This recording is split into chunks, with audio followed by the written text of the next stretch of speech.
ಮತ್ತೊಂದು ವಿಡಿಯೋಗೆ ಸ್ವಾಗತ.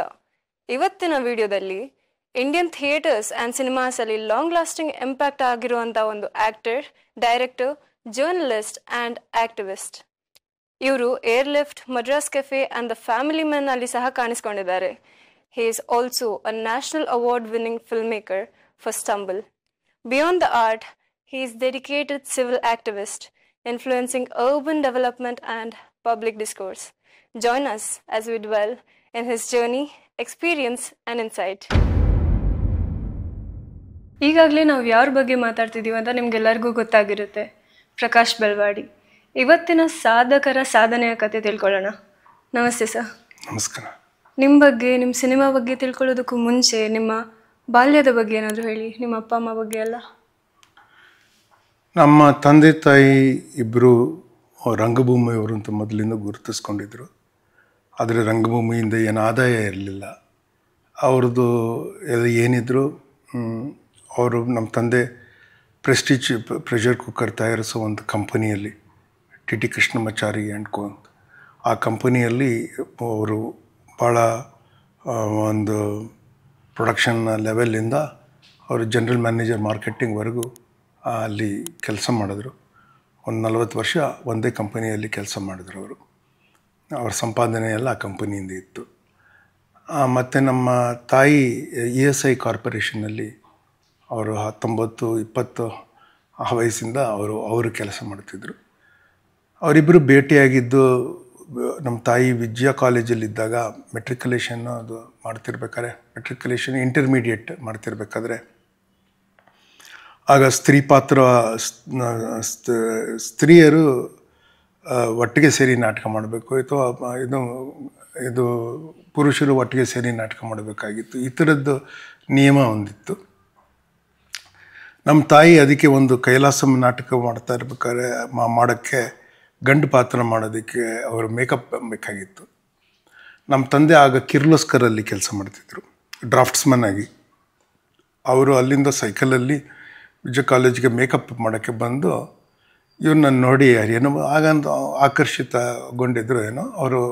ಅವ್ರಿಗೆ ನೋಡಮ್ಮ ಆ ಥರ ಇದು ಗಂಡು ಮೀಸೆನ ಅಂಟಿಸಿದ್ರೆ ಕೆಲವ್ರಿಗೆ ಬೆಳೆಯೋಕ್ಕೆ ಶುರು ಆಗಿಬಿಡುತ್ತೆ ಅಂತ ಹೇಳಿದೆ. ನಮ್ಮ ತಾಯಿ ಅದನ್ನು ನಂಬಿಬಿಟ್ಟು ಯೋಚನೆ ಮಾಡಿ ಹೇಳಿದೆ, ನನಗೆ ಮದುವೆ ಮಾಡ್ಕೊಳ್ಳೋಕ್ಕೆ ನನಗೆ ಇಷ್ಟನೇ ಇಲ್ಲ, ಪರವಾಗಿಲ್ಲ ಅಂಟಿಸ್ಬಿಡಿ ಅಂತ ಅಂದಂತೆ. ಆಮೇಲೆ ಅವರಿಂದ ಬಿದ್ದು ಒಂದು 2 ವರ್ಷ ಆದಮೇಲೆ ಮದುವೆನೂ ಆದರು. ಅವ್ರನ್ನ 2-3 ವರ್ಷ ಆದಮೇಲೆ ಮದುವೆನೂ ಆದರು ನಮ್ಮ ತಾಯಿನ. ನಮ್ಮ ತಂದೆ 66ರಲ್ಲಿ ಒಂದು ಮನೆ ಕಟ್ಟಿಸಿದ್ರು. ಆ ಮನೆಗೆ ಹೆಸರೇ ಗ್ರೀನ್ ರೂಮ್ ಅಂತ ಇಟ್ಟರು. ಈಗಲೂ ನನ್ನ ತಮ್ಮ ಇದ್ದಾನೆ ಆ ಮನೆಯಲ್ಲಿ.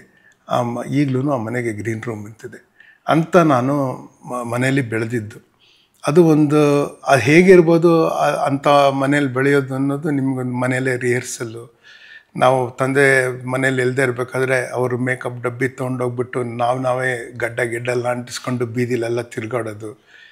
ಜನರಿಗೆಲ್ಲ ಯಾರ್ಯಾರಿಗೋ ಬೇರೆಯವರು, ನಮ್ಮ ಸ್ಕೂಲ್ ಜೊತೆ ನಮ್ಮ ಫ್ರೆಂಡ್ಸ್ ಇದ್ದವ್ರಿಗೆಲ್ಲ ಅಲ್ಲಿ ಕರೆಸೋರಿಗೆ ಮೀಸೆ ಅಂಟಿಸೋದಂತೆ, ವಿಗ್ ಹಾಕೋದಂತೆ ಏನೇನೋ ಮಾಡ್ತಿದ್ವಿ. ಮನೇಲಿ ಯಾವಾಗೂ ರಿಹರ್ಸಲ್ಲು. ಎಲ್ಲ ನಾಟಕಗಳಿಗೂ ಹೋದಾಗ, ನಮ್ಮ ಮಕ್ಕಳಾಗಿದ್ದಾಗ ನಮಗೆ ಯಾರ್ಯಾರು ನಾಟಕದಲ್ಲಿ ಪಾತ್ರ ಮಾಡೋರು, ಇದು ಶೋ ಮಧ್ಯದಲ್ಲಿ ನಮಗೆ ಆಚೆ ಕರ್ಕೊಂಡೋಗೋ, ವಾಕಿಂಗ್ ಎಲ್ಲ ಕರ್ಕೊಂಡು ಹೋಗೋರಂತೆ. ನಮ್ಗೆ ಅದು ನೆನಪಿಲ್ಲ ನಮಗೆ. ಅಂಥ ಮನೇಲಿ ಬೆಳೆದಿದ್ದು ನಾವು. ಸೊ ಅದು ನಿಮಗೆ ಪೂರ್ತಿ ನಮ್ಮ ಬಾಲ್ಯದ ಚಿತ್ರಣವನ್ನು ಕೊಡೋದಕ್ಕೆ ಸಾಧ್ಯ ಆಗುತ್ತೆ ಅನ್ಸುತ್ತೆ.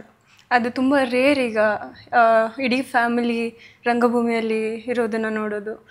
ಇಡೀ ಫ್ಯಾಮಿಲಿ ರಂಗಭೂಮಿಯನ್ನೇ ದುಡ್ಡಿಲ್ಲ ಅಂತ ಗೊತ್ತಿದ್ದು ಇರೋದು ಕಷ್ಟ. ಅದಕ್ಕೆ ಈಗ ನನಗೆ ಯಾರೋ ಹೇಳಿದ್ರು, ನಾನು ಹೇಳಿದೆ ಯಾವುದೋ ಪೊಲಿಟಿಕಲ್ ಫ್ಯಾಮಿಲಿಯವ್ರ ಬಗ್ಗೆ ಮಾತಾಡ್ತಾ ಒಂದು ಇಂಟರ್ವ್ಯೂಲಿ ಹೇಳಿದೆ, ನೀವು ಇದು ನೆಪೋಟಿಸಮ್ ಇರಬಾರ್ದು ಅಂತ ಹೇಳಿದ್ದಕ್ಕೆ ಅವ್ರು ಹೇಳಿದ್ರು, ನೀವು ನಿಮ್ಮ ತಂದೆ ತಾಯಿ ನಾಟಕ ಮಾಡ್ತಿದ್ರಲ್ಲ ಅದಕ್ಕೆ ನೀವು ಇದ್ದೀರಾ. ನಾನು ಹೇಳಿದೆ, ಹಾಗಲ್ಲ ರೀ, ನೀವು ಒಂದನ್ನ ಇನ್ನೊಂದಕ್ಕೆ ಕಂಪೇರ್ ಮಾಡೋದಕ್ಕೆ ಬರೋದಿಲ್ಲ, ಅದು ನೀವು ಲಾಭಕ್ಕಿದ್ದೀರಾ ಆಯಿತಾ. ಇದು ಹಾಗಲ್ಲ, ಇದರಲ್ಲಿ ಏನೂ ಲಾಭ ಇಲ್ಲ. ನೀವು ಕಳಿಸ್ತೀರೇನ್ರಿ ನಿಮ್ಮ ಮಕ್ಕಳನ್ನ ನಾಟಕ ಮಾಡೋದಕ್ಕೆ, ನೀವು ಆ ಥರ ಮಾತಾಡಬೇಡಿ ಅಂತಂದೆ ನಾನು. ಅಂದರೆ ಅವ್ರಿಗೆ ಎಕ್ಸ್ಪ್ಲೇನ್ ಮಾಡೋಕ್ಕಾಗಲ್ಲ. ಇವಾಗ ಪಬ್ಲಿಕ್ ಸರ್ವಿಸ್ ಮಾಡ್ತಿರ್ತಾರೆ ಅಂತ ಇಟ್ಕೊಳ್ಳಿ, ಅವ್ರ ಮಕ್ಕಳನ್ನು ಪಬ್ಲಿಕ್ ಸರ್ವಿಸ್ ಮಾಡಿದ್ರೆ ನೆಪೋಟಿಸಮ್ ಅಲ್ಲ. ಅಂದರೆ ಸ್ವಲ್ಪ ಕಾಮನ್ ಸೆನ್ಸ್ ಇರಬೇಕು. ಬಟ್ ನಾವು ಹೇಳ್ಕೊಳ್ಳೋದೇ, ನಮ್ಮಲ್ಲಿ ನೆಪೋಟಿಸಮ್ ಇದೆ, ಅದಕ್ಕೆ ನಾವು ಥಿಯೇಟ್ರಿಗೆ ಬಂದಿದ್ದೀವಿ ನಾವೇ ಹೇಳ್ಕೊಳ್ತೀವಿ. ಬಟ್ ಹಾಗೇನಿಲ್ಲ. ಈಗ ನೋಡಿ ನಮ್ಮ ತಂದೆ ಬೆಂಗಳೂರು ಲಿಟಲ್ ಥಿಯೇಟರ್ ಅಂತ ಒಂದು very famous organisation, Bengaluru little theatre, ಅದರ ಫೌಂಡರ್ಸಲ್ಲಿ ಅವರು ಒಬ್ಬರಾಗಿದ್ದರು. ಆದರೆ ನಮ್ಮ ತಂದೆ ಅದರಲ್ಲಿ ಆ್ಯಕ್ಟಿವ್ ಆಗಿರೋವರೆಗೂ ನಾನು ಅಲ್ಲಿಗೆ ಹೋಗ್ತಾ ಇರಲಿಲ್ಲ. ನಮ್ಮ ತಂದೆ ಅದನ್ನು ಬಿಟ್ಟ ಮೇಲೆ ನಾನು ಅಲ್ಲಿ ಹೋಗಿ ಮೇಕಪ್ಪು ಲೈಟಿಂಗು ಇಂದ ಶುರು ಮಾಡಿ ಅಲ್ಲಿ ಅದಕ್ಕೆ ಪ್ರೆಸಿಡೆಂಟ್ ಆಗೋವರೆಗೂ ಅದೇ ನಾನು, ಆಯಿತಾ. ಅಂದರೆ ಒಂದು 20 ವರ್ಷ ಕೆಲಸ ಮಾಡಿದೆ ನಾನಲ್ಲಿ. ಅದೇ ಥರ ಸುಚಿತ್ರಾದಲ್ಲಿ ನಮ್ಮ ತಂದೆ ಪ್ರೆಸಿಡೆಂಟ್ ಆಗಿದ್ದರು. ಸುಚಿತ್ರಾ ಫಿಲ್ಮ್ ಸೊಸೈಟಿಗೂ ಆಗಿದ್ದರು, ಮತ್ತು Suchitra cinema and cultural academy ಅದಕ್ಕೂ ಅವರೇ ಪ್ರೆಸಿಡೆಂಟ್ ಆಗಿದ್ದರು. ಆಮೇಲೆ ನಮ್ಮ ತಂದೆ ಅದರಿಂದ ಆ ಟ್ರಸ್ಟಿಂದ ರಿಸೈನ್ ಮಾಡಿ ಹೊರಗೆ ಬರೋವರೆಗೂ, ಬಂದ ಮೇಲೂ ಅವ್ರು ನಮ್ಮ ತಂದೆ ತೀರ್ಕೊಳ್ಳೋವರೆಗೂ ನಾನು ಸುಚಿತ್ರಾಗೆ ಸೇರಿರಲಿಲ್ಲ. ನಮ್ಮ ತಂದೆ 2003 ತೀರ್ಕೊಂಡ್ರು. ನಾನು 2009 ನಾನು ಸುಚಿತ್ರಾಗೆ ಸೇರಿಕೊಂಡೆ.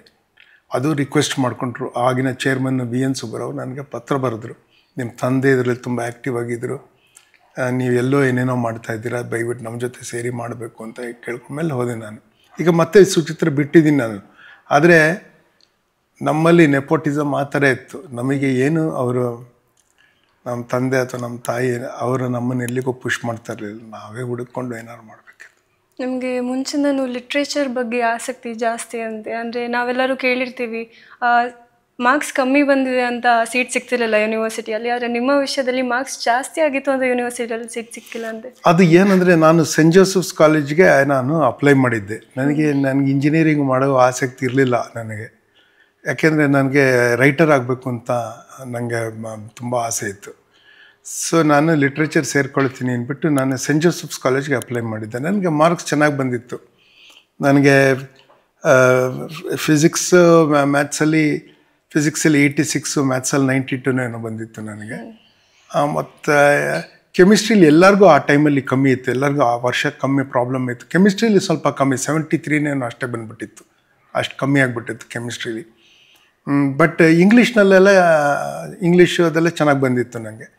ಸೊ ನಾನು ಸೆಂಟ್ ಜೋಸೆಫ್ಸ್ಗೆ ಅಪ್ಲೈ ಮಾಡಿದಾಗ ನಾನು ಅಂದ್ಕೊಂಡೆ ಆರ್ಟ್ಸ್ಗೆ ಸೇರೋ, ನಮ್ಮ ಕಾಲದಲ್ಲಿ ಹೆಂಗಿತ್ತು ಅಂದರೆ ನಿಮಗೆ 70-80% ಮೇಲೆ ಬಂದರೆ ನೀವು ಸೈನ್ಸ್ ಹೋಗ್ತಿದ್ವಿ, ಮತ್ತು 50-60% ಬಂದರೆ ಕಾಮರ್ಸು, 50%ಗಿಂತ ಕಮ್ಮಿ ಮಾತ್ರ ಆರ್ಟ್ಸ್. ಆ ಥರ ಇತ್ತು ನಮ್ಮ ಟೈಮಲ್ಲಿ, ಹೆಚ್ಚು ಕಮ್ಮಿ. ಆಸೆಪಟ್ಟು ಆರ್ಟ್ಸ್ಗೆ ಹೋಗೋರು ತುಂಬ ಕಮ್ಮಿ ಇದ್ದರು ನಮ್ಮಲ್ಲಿ, ನಮ್ಮ ಬೆಂಗಳೂರಿನಲ್ಲಿ ಅಟ್ಲೀಸ್ಟ್. ಸೊ ನನಗೆ ಗ್ಯಾರಂಟಿ ಸಿಗತ್ತೆ ಅವರೆಲ್ಲರಿಗಿಂತ ಚೆನ್ನಾಗಿ ಬಂದಿರುತ್ತೆ ಅಂದ್ಕೊಂಡೆ.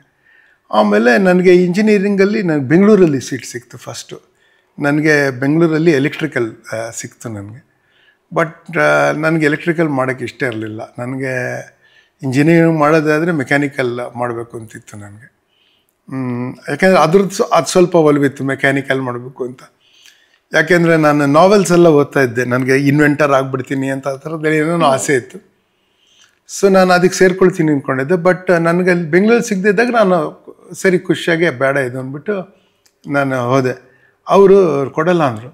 ಯಾಕೆ, ನಿನ್ನ ಮಾರ್ಕ್ಸ್ ತುಂಬ ಇದೆ ನಿನಗೆ, ನಿನಗೆ ಮುಂದೆ ಇದು ಸೆಕೆಂಡ್ ಲಿಸ್ಟೋ ಥರ್ಡ್ ಲಿಸ್ಟೋ ನಿನಗೆ ಸಿಕ್ಕಿಬಿಡುತ್ತೆ, ನಿನಗೆ ನಿಮ್ಮಂಥವ್ರು ಬಿಡ್ತೀರ ಅಂತ ನಮಗೆ ಗೊತ್ತು, ನಿಮಗೆ ಕೊಡಲ್ಲ ನಾವು ಅಂದ್ಬಿಟ್ರು. ನನಗೆ ಎಷ್ಟು ಆಶ್ಚರ್ಯ ಆಯಿತು ಗೊತ್ತು, ಅಳು ಬರೋಂಗೆ ಆಗ್ಬಿಡ್ತು ನನಗೆ. ಆಮೇಲೆ ಬಂದು ಇಲ್ಲಿ ಸೈನ್ಸ್ ಕೋರ್ಸಿಗೆ ಸೇರಿಕೊಂಡೆ. ಎಲ್ಲೂ ಸೀಟೇ ಇರಲಿಲ್ಲ, ಆ ಥರ ಆಗ್ಬಿಟ್ಟಿತ್ತು ನಾನು. ಬಟ್ ಅವ್ರು ಪ್ರೆಡಿಕ್ಟ್ ಮಾಡ್ದಂಗೆ ಥರ್ಡ್ ಲಿಸ್ಟಲ್ಲೇ ನನಗೆ ಸಿಕ್ತು. ಬಟ್ ಅದು ಹೇಳಿದ್ನಲ್ಲ, ಬೆಂಗಳೂರಲ್ಲಿ ಸಿಕ್ಕಿತ್ತು, ಬಟ್ ಸಿಕ್ಕಿರಲಿಲ್ಲ. ಆಮೇಲೆ ಒಂದು ವರ್ಷ ಆದಮೇಲೆ ನಾನು ಮಂಡ್ಯಗೆ ಹೋದೆ. ಫಸ್ಟ್ 1 ವರ್ಷ ಅಲ್ಲಿ ಮಾಡಿ ವಾಪಸ್ಸು ಬೆಂಗಳೂರಿಗೆ ಬಂದೆ. UBC ಇಲ್ಲಿ ಸಿಕ್ತು. ಹಾಗಾಗಿ ನಾನು ಮಾಡಿದ್ದು ಲಿಟ್ರೇಚರ್ ಹೆಂಗಾಯಿತು ಅಂದರೆ ನನ್ನ ಸಾಹಿತಿಗಳಿಗೆ ಅಗೌರವ ತೋರಿಸಲ್ಲ. ಅವ್ರ ಥರ ಅಲ್ಲ ನಾನು, ಅವರು ಭಾಳ ದೊಡ್ಡವರು ಎಲ್ಲ ಸಾಹಿತಿಗಳು. ನಾನು ಏನಂದರೆ ನಮ್ಮ ತಾಯಿ ಒಂಥರ ಫ್ಯಾಂಟಾಸ್ಟಿಕ್ ಲೇಡಿ. 19 ವರ್ಷಕ್ಕೆ ಅವರು ಕೆಲಸ ಮಾಡೋಕ್ಕೆ ಶುರು ಮಾಡಿದ್ರು. ಅವ್ರು 6 ವರ್ಷ ಇದ್ದಾಗ ಅವ್ರ ತಂದೆನ ಕಳ್ಕೊಂಡಿದ್ರು ಅವರು.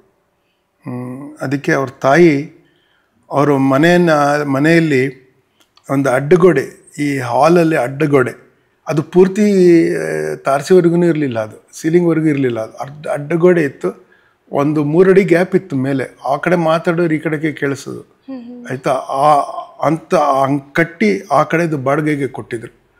ಆ ಬಾಡಿಗೆ ಮತ್ತು ಹಿಂದ್ಗಡೆನೂ ಒಂದು ಚಿಕ್ಕ ಜಾಗ ಇತ್ತು, ಅದಕ್ಕೆ ಬಾಡಿಗೆ ಕೊಟ್ಟು ಒಂದು 60 ರೂಪಾಯಿ ಬಾಡಿಗೆ ಬರೋದು ತಿಂಗಳಿಗರ್ಗೆ. 60 ರೂಪಾಯಲ್ಲಿ ಅವರು ನಮ್ಮ ತಾಯಿ ಅಣ್ಣನ ಓದಿಸಿದ್ದಾರೆ ಅವರು. ಅಂಥ ಬಡತನ ಇತ್ತು. ಅದಕ್ಕೆ ನಮ್ಮ ತಾಯಿ ಪಾಸ್ ಆದ ತಕ್ಷಣ, ಗ್ರ್ಯಾಜುಯೇಟ್ ಆದ ತಕ್ಷಣ ಹೋಗಿ ಕೆಲಸಕ್ಕೆ ಸೇರ್ಕೊಂಡ್ಬಿಟ್ರು. ಆದರೆ ಅವ್ರು ಮಹಾರಾಣೀಸ್ ಕಾಲೇಜಲ್ಲಿ ಇದ್ದರು. ಅವ್ರಿಗೆ ತುಂಬ ಆಸೆ ಇತ್ತು ಲಿಟ್ರೇಚರ್ ಮಾಡಬೇಕು ಅಂತ, ಇಂಗ್ಲೀಷ್ ಲಿಟ್ರೇಚರ್ ಮಾಡಬೇಕು. ಅವರು ಇಂಗ್ಲೀಷ್ ಭಾಷೆ ಬಗ್ಗೆ ತುಂಬ ಒಲವಿತ್ತು ಅವ್ರಿಗೆ. ಪೂರ್ತಿ ಕನ್ನಡನೋ ಒಲವಿತ್ತು, ಬಟ್ ಇಂಗ್ಲೀಷ್ ಭಾಷೆ ಬಗ್ಗೆ ಒಂಥರದ ವ್ಯಾಮೋಹ ಇತ್ತು ಅವ್ರಿಗೆ. ನಮಗೂ ನಮ್ಮಲ್ಲೂ ಬೆಳೆಸಿದ್ರು ಅದನ್ನ. ಅವರು ಹೋಗಿ ಅವರು ಹಿಂದಿ ಹೇರಿಕೆ ವಿರೋಧ ಇದ್ರು. ಅವರು ಸೆಂಟ್ರಲ್ ಗೌರ್ಮೆಂಟಲ್ಲಿ ಇದ್ರಲ್ಲ, ಕೋಪ ಇತ್ತು ಅವ್ರಿಗೆ. ಅದಕ್ಕೆ ನನಗೆ ಹೇಳಿದ್ರು, ಏನಾದರೂ ಹಿಂದಿ ನೀನು ಮಾತಾಡಬಾರ್ದು, ಹಿಂದಿ ಕಲಿಬಾರ್ದು ಅಂತ ಬೇರೆ ನನಗೆ ಆಜ್ಞೆ ಮಾಡಿದ್ರು ಅವರು. ಹಿಂದಿ ಎಕ್ಸಾಮ್ ಬರೀಬಾರ್ದು. ನಮ್ಗೆ ಅಲ್ಲೋಡಿ ಇತ್ತದು. 3rd ಲ್ಯಾಂಗ್ವೇಜಲ್ಲಿ ಎಕ್ಸಾಮ್ ಬರೀತಿದ್ರು, ಓಕೆ, ಬರೀ 550 ಮಾರ್ಕ್ಸ್ಗೆ ಮಾಡ್ತಿದ್ರು ಅವಾಗ. ಆ ಥರ ಇತ್ತು. ಹಿಂದಿ ಕ್ಲಾಸು ಅಟೆಂಡ್ ಮಾಡಬಾರ್ದು. ನಾವು ಒಂದು ಕ್ಲಾಸ್ ಅಟೆಂಡ್ ಮಾಡಿಲ್ಲ ಹಿಂದಿದು, ಒಂದು ಕ್ಲಾಸು ಅಟೆಂಡ್ ಮಾಡಿಲ್ಲ ನಾನು. ಹಂಗೆ ಇಟ್ಟಿದ್ರು. ನೋಡಿ ಎಷ್ಟು ಕಷ್ಟಪಡ್ತಿದ್ದೀನಿ. ಈಗ ಹಿಂದಿ ಸಿನಿಮಾಲೆಲ್ಲ ಮಾಡ್ತೀನಿ, ಈ ಸ್ಲೋ ಆಗಿ ಮಾತಾಡ್ತೀನಿ, ಬೈಕೋತಾ ಇರ್ತಾರೆ ಅವರು. ಸೊ ಅವ್ರು ಮಾಡೋಕ್ಕೆ ಬಿಟ್ಟಿರಲಿಲ್ಲ. ಆ ಥರ ಇದ್ದಾಗ ಅವರು ಹಿಂದಿ ದಿವಸ ಅಟೆಂಡ್ ಮಾಡಲಿಲ್ಲ ಅಂತ ಹೇಳಿ ಅವ್ರಿಗೆ ಪನಿಷ್ಮೆಂಟ್ ಪೋಸ್ಟಿಂಗು, ಮತ್ತು ನಾಟಕದಲ್ಲೆಲ್ಲ ಮಾಡ್ತಾರೆ ಅಂತ ಪನಿಷ್ಮೆಂಟ್ ಪೋಸ್ಟಿಂಗ್ ಕೋಲಾರ್ಗೆ ಹಾಕಿದ್ರು. ಪಾಪ ಬೆಳಗ್ಗೆ ಎದ್ದು ಡೈಲಿ ಟ್ರಾವೆಲ್ ಕೋಲಾರ್ಗೆ ಹೋಗಿ ಎಲ್ಲ ನಮ್ಗೆ ಅಡುಗೆ ಮಾಡಿ ಅಲ್ಲಿಗೆ ಹೋಗಿ ನಮ್ಮ ಅಜ್ಜಿ ಇದ್ದರು. ಆದರೆ ಕೆಲವು ಸಮಯ ಇರ್ತಿರಲಿಲ್ಲ ಅವರು. ಆವಾಗ ನಮ್ಮ ತಾಯಿನೇ ಮ್ಯಾನೇಜ್ ಮಾಡೋರು. ಅಲ್ಲಿಗೆ ಹೋಗಿ ಮತ್ತು ರವೀಂದ್ರ ಕಲಾಕ್ಷೇತ್ರಗೋ ಇನ್ನೆಲ್ಲಿಗೋ ಬಂದು ರಿಹರ್ಸಲ್ಲೋ ಅಥವಾ ಶೋನೋ ಮಾಡಿ ಆಮೇಲೆ ಮನೆಗೆ ಬಂದು ಮಲ್ಕೊಳ್ಳೋಕೆ ಸುಸ್ತಾಗ್ಬಿಟ್ಟಿರೋರು. ಆಗ ನನಗೆ ಅವ್ರದ್ದು MA ಲಿಟ್ರೇಚರ್ ಆವಾಗ ಕಟ್ಟಿದ್ರು. ನಾನು ಇಂಜಿನಿಯರಿಂಗ್ ಓದ್ಬೇಕಾದ್ರೆ MA ಲಿಟ್ರೇಚರಿಗೆ ಕಟ್ಟಿದ್ರು. ಅವ್ರ ಆಸೆ ಅಷ್ಟಿತ್ತು ಅವ್ರಿಗೆ. ನನಗೆ ಓದೋಕ್ಕಾಗಲ್ಲ ಓದೋ. ಸೊ ನಾನು ಅವ್ರಿಗೆ ಓದಿ ಹೇಳ್ತಾ ಇದ್ದೆ. ಇದು ಇಂಗ್ಲೀಷು ಪುಸ್ತಕಗಳೆಲ್ಲ ಎಲಿಯಟ್ ಏನೇನೋ ಇರುತ್ತಲ್ಲ ಅವ್ರದ್ದು ಇಂಗ್ಲೀಷ್ ಲಿಟ್ರೇಚರ್, ಅದೆಲ್ಲ ಓದಿ ಅವ್ರಿಗೆ ಹೇಳ್ತಾ ಇದ್ದೆ. ಹಾಗಾಗಿ ನನಗೆ ಸ್ವಲ್ಪ ಇಂಗ್ಲೀಷ್ ಲಿಟ್ರೇಚರ್ದು ಸ್ವಲ್ಪ ಪರಿಚಯ ಆಯಿತು. ಕನ್ನಡ ಏನೂ ಇರಲಿಲ್ಲ. ಕನ್ನಡ ಬರ್ತಾ ಅಂದರೆ ಯಾವುದಕ್ಕೂ ಏನೋ ಬೇಕು ಅಂತ ಓದಿ ಆ ಥರ ಮಾಡ್ತೀನಿ ಅಷ್ಟೇ. ಕನ್ನಡ ಲಿಟ್ರೇಚರ್ ನನಗೆ ಇಂಗ್ಲೀಷ್ ಲಿಟ್ರೇಚರ್ ಗೊತ್ತಿರೋಷ್ಟು ನನಗೆ ಕನ್ನಡ ಲಿಟ್ರೇಚರ್ ಗೊತ್ತಿಲ್ಲ. ಅದು ಇವಾಗ ಯಾವುದನ್ನ ಕುವೆಂಪುದೇನೋ ಓದಬೇಕು ಅಂತ ಇರ್ತೀನಿ. ಈಗ ಕಾನೂರು ಹೆಗ್ಗಡ್ತಿ ಮಾಡಿದೆ. ಆವಾಗ ಕುವೆಂಪುದು 2 ಕಾದಂಬರಿಗಳನ್ನ, ಮಹಾ ಕಾದಂಬರಿಗಳು ಬರೆದಿದ್ರಲ್ಲ, ಅದನ್ನು ಓದಿದೆ. ಇದು ನಮ್ಮ ಮತದಾನ ಮಾಡ್ಬೇಕಾದ್ರೆ ಭೈರಪ್ಪ ಅವ್ರದ್ದು ಒಂದು 3-4 ಕೃತಿ ಆವಾಗ ಓದಿದೆ. ಆ ಥರ ನಾವು ಓದ್ಕೋತೀನಿ. ಅಂದರೆ ಏನಾದ್ರು ಮಾಡಬೇಕು ಅಂದರೆ ನಾನು ಓದ್ತೀನಿ, ಇಲ್ದರೆ ಕನ್ನಡ ಲಿಟ್ರೇಚರ್ ಕಡೆ ಹೋಗಲಿ. ನನಗೆ 3-4 ಜನ ಓದೋದಕ್ಕೆ ಎನ್ಕರೇಜ್ ಮಾಡಿದ್ದಾರೆ. ನಮ್ಮ ತಾಯಿ ಹೇಳೋರು ಇದನ್ನು ಓದು ಅಂತ. ಅವರು ಇಂಗ್ಲೀಷ್ನ ಹೇಳೋರು. ಇಂಗ್ಲೀಷ್ದು ಓದ್ತಿದ್ದೆ ನಾನು. ಅವ್ರು ಕನ್ನಡ ಓದ್ಕೊಂಡಿದ್ರು. ಅಂದರೆ ನನಗೆ ಇಂಗ್ಲೀಷ್ದು ಹೇಳೋರು, ನಾನು ಇಂಗ್ಲೀಷ್ದು ಓದ್ತಿದ್ದೆ. ನನಗೆ ಲಂಕೇಶ್ ವಾರದಲ್ಲಿ 2-3 ಪುಸ್ತಕ ಕೊಡೋರು ಓದೋದಕ್ಕೆ ಒಂದು ಕಾಲದಲ್ಲಿ. ಅವ್ರು ಬರೀ ಇಂಗ್ಲೀಷ್ ಪುಸ್ತಕ ಕೊಡೋದ್ರು. ಒಂದು ಸತಿ ಅವ್ರು ತಮಾಷೆ ಮಾಡೋದಕ್ಕೆ ಕೇಳ್ತಾ ಇದ್ರು ಅವರು. ಅಂದರೆ ನನಗೆ ಪುಸ್ತಕ ಕೊಡ್ತಾ ಇರಲಿಲ್ಲ ಅವರು. ನಾನು ಹೇಳಿದೆ, 1 ವರ್ಷ ಏನೂ ಮಾಡಲ್ಲ ನಾನು, ಬರೀ ನಾನು ಇದು ಕನ್ನಡ ಲಿಟ್ರೇಚರ್ ಓದ್ತೀನಿ ಅಷ್ಟೇ, ನೀವು ನನಗೆ ಕೊಡ್ತೀರಾ ಅಂತಂದರೆ ಹುಚ್ಚುಳ್ಳ ಮಗನೆ ಅಂತೆಲ್ಲ ಬೈದ್ಬಿಡೋರು. ಅವ್ರಿಗೆ ಏನು ನನಗೆ ಕೊಡ್ತಾ ಇರಲಿಲ್ಲ ಅವರು. ಅವ್ರು ಬರೀ ಇಂಗ್ಲೀಷ್ ಪುಸ್ತಕ ಕೊಡೋರು. ಗ್ರೇಟ್ ಬುಕ್ಸ್ ರೆಕಮೆಂಡ್ ಕೊಡೋರು ಓದೋದಕ್ಕೆ. ನಾನು ಓದ್ತಾ ಇದ್ದೆ. ಮತ್ತು ಡಾಕ್ಟರ್ ಶ್ರೀನಿವಾಸ ಗೌಡ ನನ್ನ ಗುರುಗಳಲ್ಲಿ ಇನ್ನೊಬ್ಬರವರು. ನಾನು ಒಂದು ಸತಿ ಆಕ್ಸಿಡೆಂಟ್ ಆಗಿಬಿಟ್ಟಿತ್ತು ನನಗೆ. ಒಂದು 6 ತಿಂಗಳು ನಾನು I had to be bedridden. Engineering ಮಾಡಿದ್ಮೇಲೆ ಮಾರ್ಚ್ 28 ಆಕ್ಸಿಡೆಂಟ್ ಆಯಿತು. ಡಿಸೆಂಬರ್ 5ನೇ ತಾರೀಕುವರೆಗೂ ನನಗೆ ಕ್ಯಾಲಿಪರ್ಸು ಅಥವಾ ಇದು ಕ್ರಚಸ್ಸು ಇಟ್ಕೊಂಡು ಓಡಾಡಬೇಕಾಯ್ತು. ಆ ಥರ ಇತ್ತದು. ಸೊ ಆ ಟೈಮಲ್ಲಿ ತುಂಬ ಮನೆಯಲ್ಲೇ ಮಲಗಿರ್ಬೇಕಾಗಿರೋದಲ್ಲ, ಅವರು ಇಷ್ಟಿಷ್ಟು ರಾಶಿ ಪುಸ್ತಕ ತಂದ್ಕೊಡೋರು ಓದೋಕ್ಕೆ ನನಗೆ. ಅವರು ಶ್ರೀನಿವಾಸ ಗೌಡರು. ಸೊ ಅವರು ಇಂಗ್ಲೀಷೇ ತಂದ್ಕೊಡೋರು. ಅವರು ಓದ್ಕೊಂಡಿದ್ರು ಕನ್ನಡ, ಅಂದರೆ ನನಗೆ ಇಂಗ್ಲೀಷ್ ತಂದ್ಕೊಡೋರು. ಮತ್ತು ಬ್ರಿಟಿಷ್ ಲೈಬ್ರರಿ ಮೆಂಬರ್ ಆಗಿದ್ದೆ. ಅಲ್ಲಿ ಈ ಪುಸ್ತಕ ಇದೆ, ಆ ಪುಸ್ತಕ ಇದೆ, ಹೋಗಿ ಓದು ಅಂತ ಹೇಳೋರು. ಅದನ್ನು ತಂದು ಓದ್ಕೊಳ್ತಾ ಇದ್ದೆ. ಸೊ ಇಂಗ್ಲೀಷ್ ಸ್ವಲ್ಪ ಪರಿಚಯ ಇದೆ. ಕನ್ನಡ ಇನ್ನೂ ಕಮ್ಮಿ ಪರಿಚಯ ಇದೆ ನನಗೆ ಸಾಹಿತ್ಯದ್ದು. ಅದರಿಂದ ಸಾಹಿತ್ಯದ ಅಭಿರುಚಿ ಅಂತ ಹೇಳಲ್ಲ, ಸಾಹಿತ್ಯದ ಒಂದು ಪರಿಚಯ ಇದೆ. ಅದರಿಂದ ನನಗೆ ಹೆಚ್ಚು ಕನ್ನಡ ಸಾಹಿತ್ಯದ ಲೋಕದ ಜನ ಅವರ ಧೋರಣೆ ಕಂಡ್ರೆ ನನಗೆ ಅದು ಸ್ವಲ್ಪ ನನ್ನಲ್ಲಿ ಸ್ವಲ್ಪ ಅಸಹನೆ ಇದೆ ಅವರ ಬಗ್ಗೆ. ಅಂದರೆ ಅವರು ನನ್ನ ಅಭಿಪ್ರಾಯದಲ್ಲಿ ಭಾಳ ಸಂಕುಚಿತ ಮನೋಭಾವದವರು. ಅಂದರೆ ಎಲ್ಲರೂ ಅಲ್ಲ ಅಂತ ಹೇಳೋದು, ನಾನು ಅದನ್ನು ಒಪ್ಕೋತೀನಿ ನಾನು. ಅಂದರೆ ಒಟ್ಟು ಅವರ ವಾತಾವರಣ ಅಂಥದ್ದು. ಅಂದರೆ ಎಲ್ಲರಲ್ಲೂ ದೋಷ ಕಾಣೋದು ಮೊದಲು, ಮತ್ತು ಎಲ್ಲದ್ರ ಬಗ್ಗೆ ಒಂದು ತಾತ್ಸಾರದಿಂದ ಮಾತಾಡೋದು, ಅದನ್ನು ರೂಢಿ ಮಾಡ್ಕೊಂಬಿಟ್ಟಿದ್ದಾರೆ ಅಂತ ಅನಿಸುತ್ತೆ. ಇವಾಗ ನಾವೇನಾದ್ರು ನಾನು ಕನ್ನಡಕ್ಕೆ ಸೀರಿಯಲ್ಗೆ ಎಲ್ಲ ಬರೀತೀನಿ. ನಾನು ತುಂಬ ನಾಟಕಗಳನ್ನ ಕನ್ನಡಕ್ಕೆ ಅಳವಡಿಸಿ ನಾನು ಮಾಡಿದ್ದೀನಿ. ನಾನು ಕಾದಂಬರಿಗಳನ್ನು ಮತ್ತು ಇಂಗ್ಲೀಷ್ನಿಂದ ನಾನು ಮಾಡಿದ್ದೀನಿ. ನಾನು ಅಂದರೆ ರೂಪಾಂತರಗಳೆಲ್ಲ ಮಾಡಿದ್ದೀನಿ. ಆದರೆ ನಾನು ನೋಡಿರೋದ್ರಲ್ಲಿ ಏನಂದರೆ, ಈಗ ನಾನು ತುಂಬ ಇಂಗ್ಲೀಷ್ ಥಿಯೇಟರ್ ಮಾಡಿರೋದ್ರಿಂದ, ನಾನು ಸ್ವಲ್ಪ ಹೆಚ್ಚು ಇಂಗ್ಲೀಷೇ ಮಾತಾಡೋದ್ರಿಂದ ಅವರಿಗೆ ನನ್ನ ಬಗ್ಗೆ ಏನು ಅನಿಸುತ್ತೋ ಗೊತ್ತಿಲ್ಲ, ಅವ್ರು ಏನಾರು ತಿಳ್ಕೊಳ್ಳಿ. ಆದರೆ ಅವ್ರ ಜೊತೆ ಸೇರೋದು ಕಷ್ಟ ಇರುತ್ತೆ, ಯಾಕೆಂದರೆ ವ್ಯಂಗ್ಯದಿಂದ ಮಾತಾಡ್ತಾ ಇರ್ತಾರೆ. ಈಗಲ್ಲ, ನಾನು ಹೇಳ್ತಿರೋದು ಹಿಂದೆ. ಈಗ ಅವ್ರಿಗೆ ಯಾರು ಬೇಟೆನ ಅವ್ರ ಜೊತೆ ಸೇರೋದೇ ಇಲ್ಲ ನಾನು. ಅಂದರೆ ಹಿಂದೆ ನಾನು ಕೇಳಿದ್ದೀನಿ ಅವರ ಮಾತಾಡೋದು, ಬಿಹೇವ್ ಮಾಡೋದು, ಹೇ ಅಂತ ಮಾತಾಡ್ತಿರ್ತಾರೆ. ಸೊ ಅವ್ರಿಗೇನೆಂದರೆ, ಬೇರೆಯವ್ರನ್ನ ಕನ್ನಡನ ಅವರ ಕನ್ನಡ ಸಾಹಿತ್ಯದ ಕೂಟ ಅದೊಂದು ಭದ್ರಕೋಟೆ. ಅಲ್ಲಿ ಎಂಟ್ರಿ ಆಗಬೇಕಂದ್ರೆ ನೀವು ಕೆಲವೆಲ್ಲ ಕ್ವಾಲಿಫೈ ಆಗಬೇಕು. ನೀವು ಜಾತಿ ಬಗ್ಗೆ ಕರೆಕ್ಟಾಗಿ ಧೋರಣೆ ಇರಬೇಕು. ಅದೇನೋ ಸೋಷಿಯಲ್ ಜಸ್ಟಿಸ್ ಅಂತ ಅವ್ರು ಹೇಳ್ತಾರೆ, ಅದೆಲ್ಲ ಪಾಲಿಸ್ಬೇಕು ನೀವು ಅಂದರೆ ನಿಮ್ಮ ಮಾತಲ್ಲಿ. ಅವ್ರು ಮಾಡೋದು ಇಷ್ಟರಲ್ಲೇ ಇದೆ, ಮಾತಲ್ಲಿ ಅದೆಲ್ಲ ಮಾಡಬೇಕು. ಮತ್ತು ಅವ್ರದ್ದು ಯಾರ ಕಂಡ್ರೆ ಇಷ್ಟ ಇಲ್ಲ, ಯಾರ ಕಂಡ್ರೆ ಇಷ್ಟ ಇದೆ ಅಂತ ಹೇಳ್ತಾರೆ. ಈಗ ನೀವು ಸುಧಾಮೂರ್ತಿಯನ್ನು ಹೊಗಳ್ಬಿಟ್ರೆ ನಿಮ್ಮನ್ನ ಮಾತಾಡಿಸಲ್ಲ ಅವರು. ಸುಧಾಮೂರ್ತಿನೂ ಹೊಗಳೋಂಗಿಲ್ಲ. ನನ್ನ ಪ್ರಕಾರ ಅಸೂಯೆ ಇರ್ಬೋದು, ಅಷ್ಟೇ ಇದೆ, ಅದಕ್ಕಿಂತ ಹೆಚ್ಚು ಇರಲ್ಲ ಅಂದ್ಕೊಳ್ತೀನಿ ನನ್ನ ಅಭಿಪ್ರಾಯ. ಅವರು ತುಂಬ ಜನಪ್ರಿಯತೆಯನ್ನು ಗಳಿಸಿದ್ದಾರೆ, ಅದಕ್ಕೆ ಇರ್ಬೋದು. ಮತ್ತು ಅದು ಎಷ್ಟು ಅವರು ಬರವಣಿಗೆ ಚೆನ್ನಾಗಿದೆಯೋ ಚೆನ್ನಾಗಿಲ್ಲ ಅನ್ನೋದನ್ನು ಅವ್ರು ಹೇಳಿದ್ರೆ ನಾನು ನಂಬೋದಿಲ್ಲ. ಯಾಕೆಂದರೆ ಚೆನ್ನಾಗಿರಲಿ ಚೆನ್ನಾಗಿಲ್ಲದೆ ಇರಲಿ, ನಾನು ಹೇಳ್ತಿರೋದು ಅವ್ರದ್ದು ಏನಿರುತ್ತೆ ಅಂದರೆ, ಅವ್ರು ಬರೆಯೋರು ಯಾವ ಜಾತಿ, ಮತ್ತು ಅವರು ಯಾರ ಜೊತೆ ಸೇರ್ತಾರೆ, ಮತ್ತು ಅವ್ರಿಗೆ ಸಹಾಯ ಮಾಡಿದಾರೋ ಇಲ್ವೋ, ಅವ್ರು ಏನಕ್ಕೆ ಸ್ಕೀಮ್ಗಳಿಗೆ, ಅದೆಲ್ಲ ನೋಡಿಕೊಂಡು ಅವ್ರ ಅಭಿಪ್ರಾಯ ಇಟ್ಕೊಂಡಿರ್ತಾರೆ ಅಂತ ಹೇಳೋದು ಈ ಕನ್ನಡ ಸಾಹಿತ್ಯ ರಂಗದಲ್ಲಿರೋ ಜನ. ಮತ್ತು ಅವ್ರಿಗೆ ಮತ್ತೆ ಏನೂ ಗೊತ್ತಿರೋದಿಲ್ಲ ಹೆಚ್ಚು. ನೀವು ನೋಡಿ, ಅವ್ರು ಯಾವ್ದಾದ್ರು ಅವ್ರ ಸೆಮಿನಾರಿಗೆ ಬಂದಾಗ ನೋಡಿದ್ದೀನಿ, ಅವ್ರಿಗೆ ಹೊಸದು ಏನಾದ್ರು ಬಂದಿದ್ರೆ ಅದ್ರ ಬಗ್ಗೆ ಏನೂ ಗೊತ್ತಿರಲ್ಲ ಅವ್ರಿಗೆ. ಅದೊಂದು ಕಾಲದವರೆಗೂ ಇತ್ತು. ಈಗ ಶಿವರಾಮ್ ಕಾರಂತರು ಅವರು ಎನ್ಸೈಕ್ಲೋಪೀಡಿಯಾ ಬರೋದಕ್ಕೆ ಅವ್ರಿಗಾಗ್ತಿತ್ತು. ಈಗ ತೇಜಸ್ವಿನ ನೋಡಿ, ಹೈಸನ್ಬರ್ಗ್ ಪ್ರಿನ್ಸಿಪಲ್ನ ಕನ್ನಡದಲ್ಲಿ ಹೇಳೋಕ್ಕೆ ಬರ್ತಾಯಿತ್ತು ಅವ್ರಿಗೆ. ಮತ್ತು ಅವ್ರ ಇಕಾಲಜಿ ಬಗ್ಗೆ ಎಲ್ಲ ಅಂತ ಅವ್ರು is a gift to literature. ಈ ಕನ್ನಡ ಲಿಟ್ರೇಚರ್ ಅಲ್ಲ, ಗಿಫ್ಟ್ ಟು ವರ್ಲ್ಡ್ಸ್ ಲಿಟ್ರೇಚರ್ ಅವರು. ಆ ಥರದ್ದು ಇತ್ತು. ಈಗ ಆ ಥರದ್ದು ಅಷ್ಟಿದೆ ಅಂತ ಅನಿಸಲ್ಲ. ಯಾರೋ ಪಾಪ ಸ್ಟ್ರಗಲ್ ಮಾಡಿ ಕೆಲವರು ಇರ್ಬೋದು, ಸ್ಟ್ರಗಲ್ ಮಾಡ್ತಾ ಇದ್ದಂಗೆ ಕಾಣಿಸ್ತಾ ಇರಲ್ಲ. ನಮ್ಮಲ್ಲಿ ಒಬ್ಬರು ಹೆಸರು ಹೇಳಲ್ಲ. ನಾನು ನಿಮ್ಗೆ ಹೇಳಿರ್ತೀನಿ, ನೀವು ಇದನ್ನ ನಿಮ್ಮ ಇಂಟರ್ವ್ಯೂನಲ್ಲಿ ಇದು ಉಳ್ಕೊಂಡ್ರೆ ಅವ್ರಿಗೆ ಗೊತ್ತಾಗುತ್ತೆ ಯಾರ ಬಗ್ಗೆ ಹೇಳಿದ್ದೀನಿ ಅಂತ. ನನ್ನ ಪರಿಚಯ ಮಾಡೋದಕ್ಕೆ ನನಗೆ ಇಷ್ಟ ಇರುವ ಒಬ್ಬರು ಕನ್ನಡ ಸಾಹಿತ್ಯ ಲೋಕದ ಒಬ್ಬ ವ್ಯಕ್ತಿ ಇದ್ದಾರೆ. ನನಗೆ ಇಷ್ಟ ಅವ್ರು ಕಂಡ್ರೆ. ಅಂದರೆ ಅವ್ರಿಗೆ ನನ್ನ ಬಗ್ಗೆ ಸ್ವಲ್ಪ ತಾತ್ಸಾರ ಇದೆ, ಏನು ಅವ್ರಿಗೆ ನನಗೆ ಅಷ್ಟು ಕಂಡ್ರೆ ಇಷ್ಟ ಇದೆ ಅಂತ ಅನ್ಸಲ್ಲ ನನಗೆ. ಅವರು ನನ್ನ ಪರಿಚಯ ಮಾಡ್ಕೊಳ್ಬೇಕಾದ್ರೆ ಬರವಣಿಗೆಯಲ್ಲಿ ಏನಂತ ಬರೆದಿದ್ದಾರೆ ಅಂದರೆ, ಈತ ಹುಂಬ ಅಂತ ಬರೆದಿದ್ದಾರೆ. ನಾನು ಅವ್ರ ಜೊತೆ IQ ಟೆಸ್ಟ್ ಮಾಡೋದಕ್ಕೆ ರೆಡಿ ಇದ್ದೀನಿ ಕಾಂಪಿಟೇಷನಲ್ಲಿ. ಅವ್ರ IQ ನನಗಿಂತ ಜಾಸ್ತಿ ಇದ್ದರೆ ನಾನು ಹುಂಬ ಅಂತ ನಾನು ಒಪ್ಕೋತೀನಿ. ಅಥವಾ ಜಗತ್ತಿನ ಅನುಭವ ಅವ್ರಿಗೆ ನನ್ನಷ್ಟೇ ಇದ್ದರೆ ನಾನು ಹುಂಬ ಅಂತ ಒಪ್ಕೋತೀನಿ. ನಾನು ಎಷ್ಟು ದೇಶ ಸುತ್ತಿದ್ದೀನೋ ಅವರು ಅಷ್ಟೇ ದೇಶ ಸುತ್ತಿದ್ರೆ ನಾನು ಹುಂಬ ಅಂತ ಒಪ್ಕೋತೀನಿ. ನನಗೆ ಗೊತ್ತಿರೋಷ್ಟು ವಿಚಾರ ಅವ್ರಿಗೆ ಗೊತ್ತಿದ್ರೆ, ಏನಂದರೆ ಅವ್ರಿಗೆ ಕನ್ನಡ ಸಾಹಿತ್ಯ ಗೊತ್ತು, ಅಷ್ಟು ಸಾಕು. ಒಬ್ಬರಿಗೆ ಇನ್ನೊಬ್ಬರಿಗೆ ಬರವಣಿಗೆಯಲ್ಲಿ ಈತ ಹುಂಬ ಅಂತ ಹೇಳೋದಕ್ಕಾಗತ್ತೆ ಅವ್ರಿಗೆ. ಇದು ಕನ್ನಡ ಸಾಹಿತ್ಯದ ಒಬ್ಬ ಒಳ್ಳೆ ವ್ಯಕ್ತಿಯ ಧೋರಣೆ ಕೂಡ. ಮಿಕ್ಕದವ್ರದ್ದು ಹೆಂಗಿರ್ಬೋದು ಯೋಚನೆ ಮಾಡಿ. ಅದರಿಂದ ಸಾಹಿತ್ಯ ಅಂದರೆ ಇದು, ಇಷ್ಟಕ್ಕೆ ಮುಗಿಸ್ಬೇಕು ಅದರದ್ದು ನಾವು ಕತೆ. ಯಾಕೆಂದರೆ ಸಾಹಿತ್ಯ ಅಂದರೆ ನನ್ನ ಲೆಕ್ಕ ಇದು.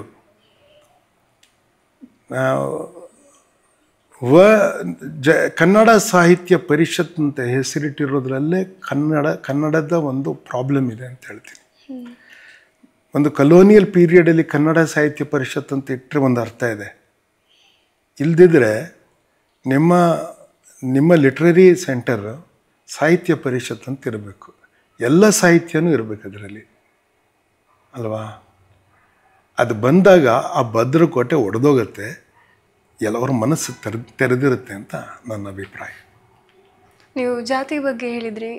ಕನ್ನಡ ಫಿಲ್ಮ್ ಇಂಡಸ್ಟ್ರಿಯಲ್ಲಿ ಮುಂಚೆ ಫಿಲ್ಮ್ ಇಂಡಸ್ಟ್ರಿ ಅಂದರೆ ಬರೀ ಓಲ್ಡ್ ಮೈಸೂರಾಗಿತ್ತು. ಕೋಸ್ಟಲ್ ಪಾರ್ಟ್ ಆಫ್ ಕರ್ನಾಟಕ ಆಗಿರಲಿ ಅಥವಾ ನಾರ್ತ್ ಕರ್ನಾಟಕದಲ್ಲಿ ಇರಲಿಲ್ಲ. ಅದು ಕ್ಯಾಸ್ಟ್ ಬೇಸ್ ಅಥವಾ ರಿಲಿಜಿಯನ್ ಬೇಸ್ಡ್ ಆಗಿ ನೋಡಿ. ಅದು ಏನಾಗಿತ್ತು ಅಂದರೆ, ನಮಗೆ ಇಲ್ಲಿ ಬ್ರಿಟಿಷ್ ಪೀರಿಯಡಲ್ಲಿ ಮಹಾರಾಜರ ಆಳ್ವಿಕೆ ಇದ್ದಾಗ ಮೆಡ್ರಾಸ್ ಪ್ರೆಸಿಡೆನ್ಸಿಗೂ ಮತ್ತು ಹಳೆ ಮೈಸೂರು ಜಿಲ್ಲೆಗಳಿಗೇನಿತ್ತು, ಒಂದು ಥರದ ಸಂಬಂಧ ಇತ್ತು. ನಮಗೆ ಆವಾಗ ಇಂಗ್ಲೀಷ್ ಲಿಟ್ರೇಚರ್ದು ದೊಡ್ಡ ಪ್ರಭಾವ ಬೆಂಗಳೂರಿನಲ್ಲಿ ಮೈಸೂರಿನಲ್ಲಿ ಇತ್ತು. ಇವರೆಲ್ಲ ಈಗ ನಮ್ಮ ಗುರುಗಳಲ್ಲಿ ಲಂಕೇಶ್ ಇಟ್ಕೊಳ್ಳಿ, ಈ ಕನ್ನಡ ಸಾಹಿತ್ಯ ಬರೀತಿದ್ದವರೆಲ್ಲರೂ ಅವ್ರು ಇಂಗ್ಲೀಷ್ ಮೇಸ್ಟ್ರುಗಳಾಗಿದ್ದರು ಹೆಚ್ಚು ಆ ಕಾಲದಲ್ಲಿ. You have to think about that. It's an important idea.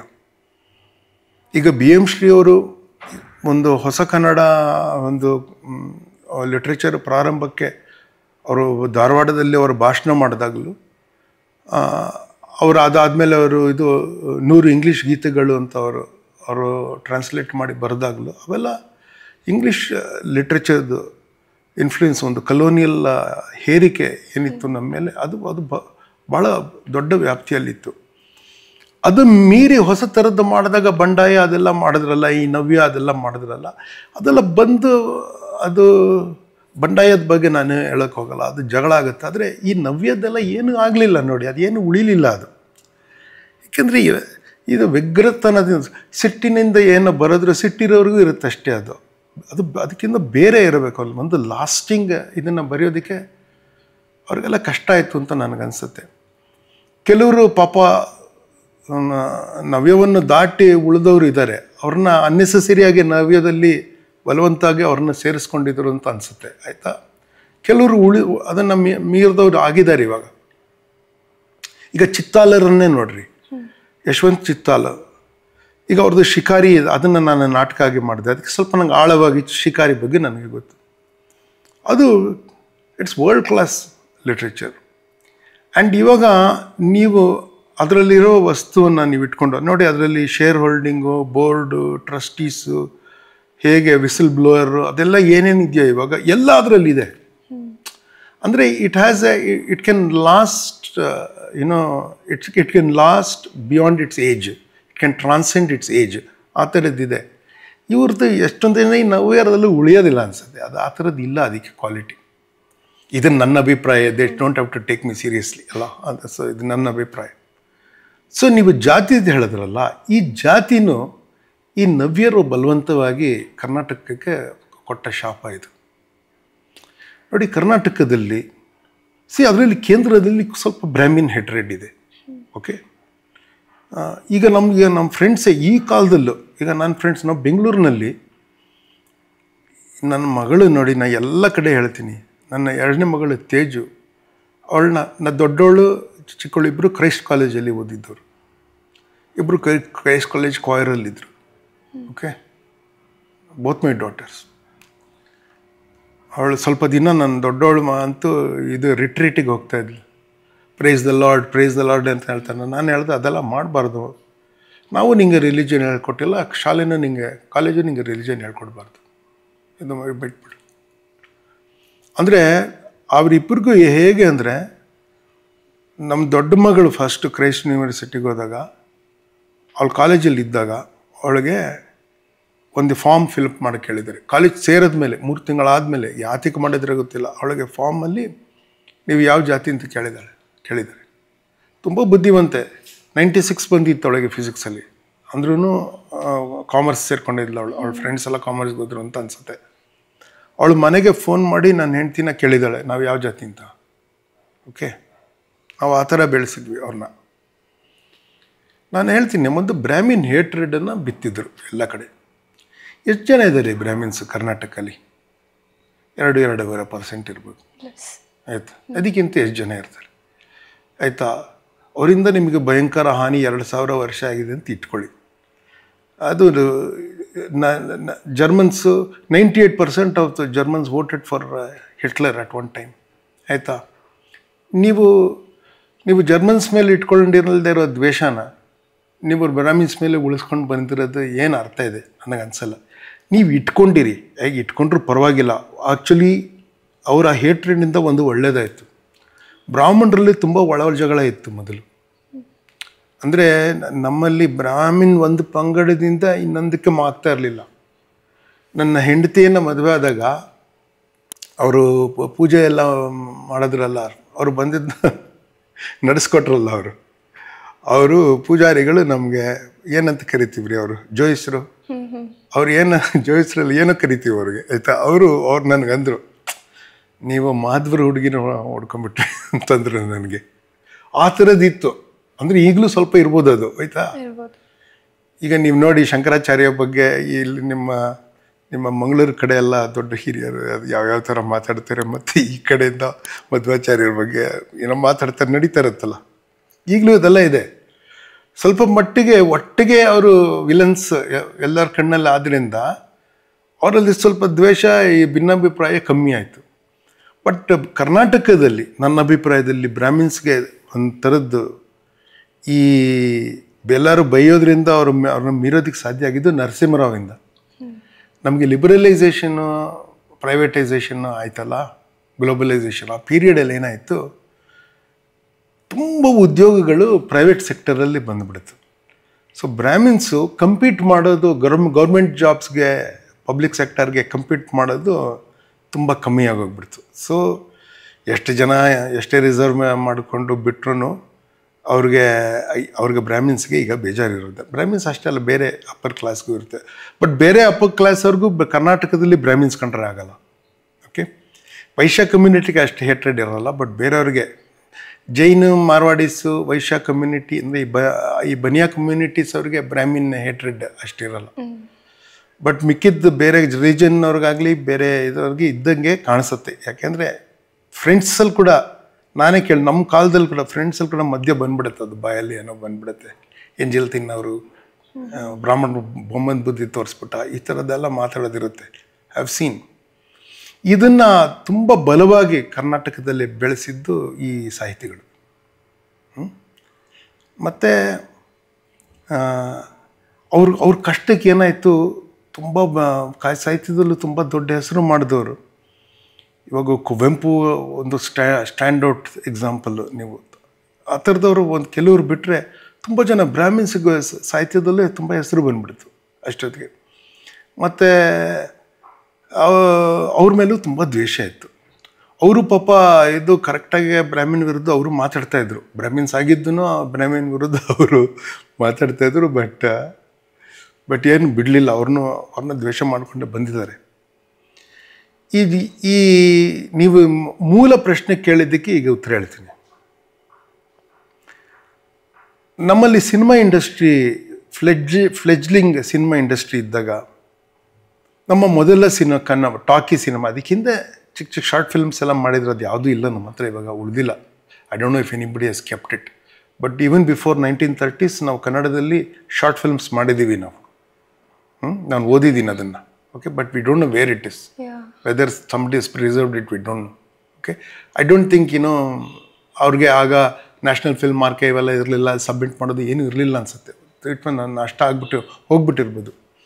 ನಮ್ಮ ಫಸ್ಟ್ ಟಾಕಿ ಫಿಲ್ಮ್ ಮಾತ್ರ ನಾವು ಮಾತಾಡೋದಾದ್ರೆ ಸತಿ ಸುಲೋಚನ 1934. ಅದನ್ನು ಡೈರೆಕ್ಟ್ ಮಾಡಿದ್ದು ಯಾರು? ಈಗ ಜೂಲಿ ಲಕ್ಷ್ಮಿ ಇದ್ದಾರಲ್ಲ, ಅವ್ರ ತಂದೆ ಅದನ್ನು ಡೈರೆಕ್ಟ್ ಮಾಡಿದ್ದು. ಆ್ಯಕ್ಟ್ರೆಸ್ ಲಕ್ಷ್ಮಿ ಇದ್ದಾರಲ್ರಿ, ಲಕ್ಷ್ಮಿ ಅವ್ರ ತಂದೆ ಸತಿ ಸುಲೋಚನ ಡೈರೆಕ್ಟ್ ಮಾಡಿದ್ದು. ಕನ್ನಡ ಸಿನಿಮಾದವರು ಯಾರು ಹೇಳಲ್ಲ ಅನ್ಸುತ್ತದು, ಬಟ್ ಅದನ್ನು ಅವ್ರು ಮಾಡಿದ್ದು.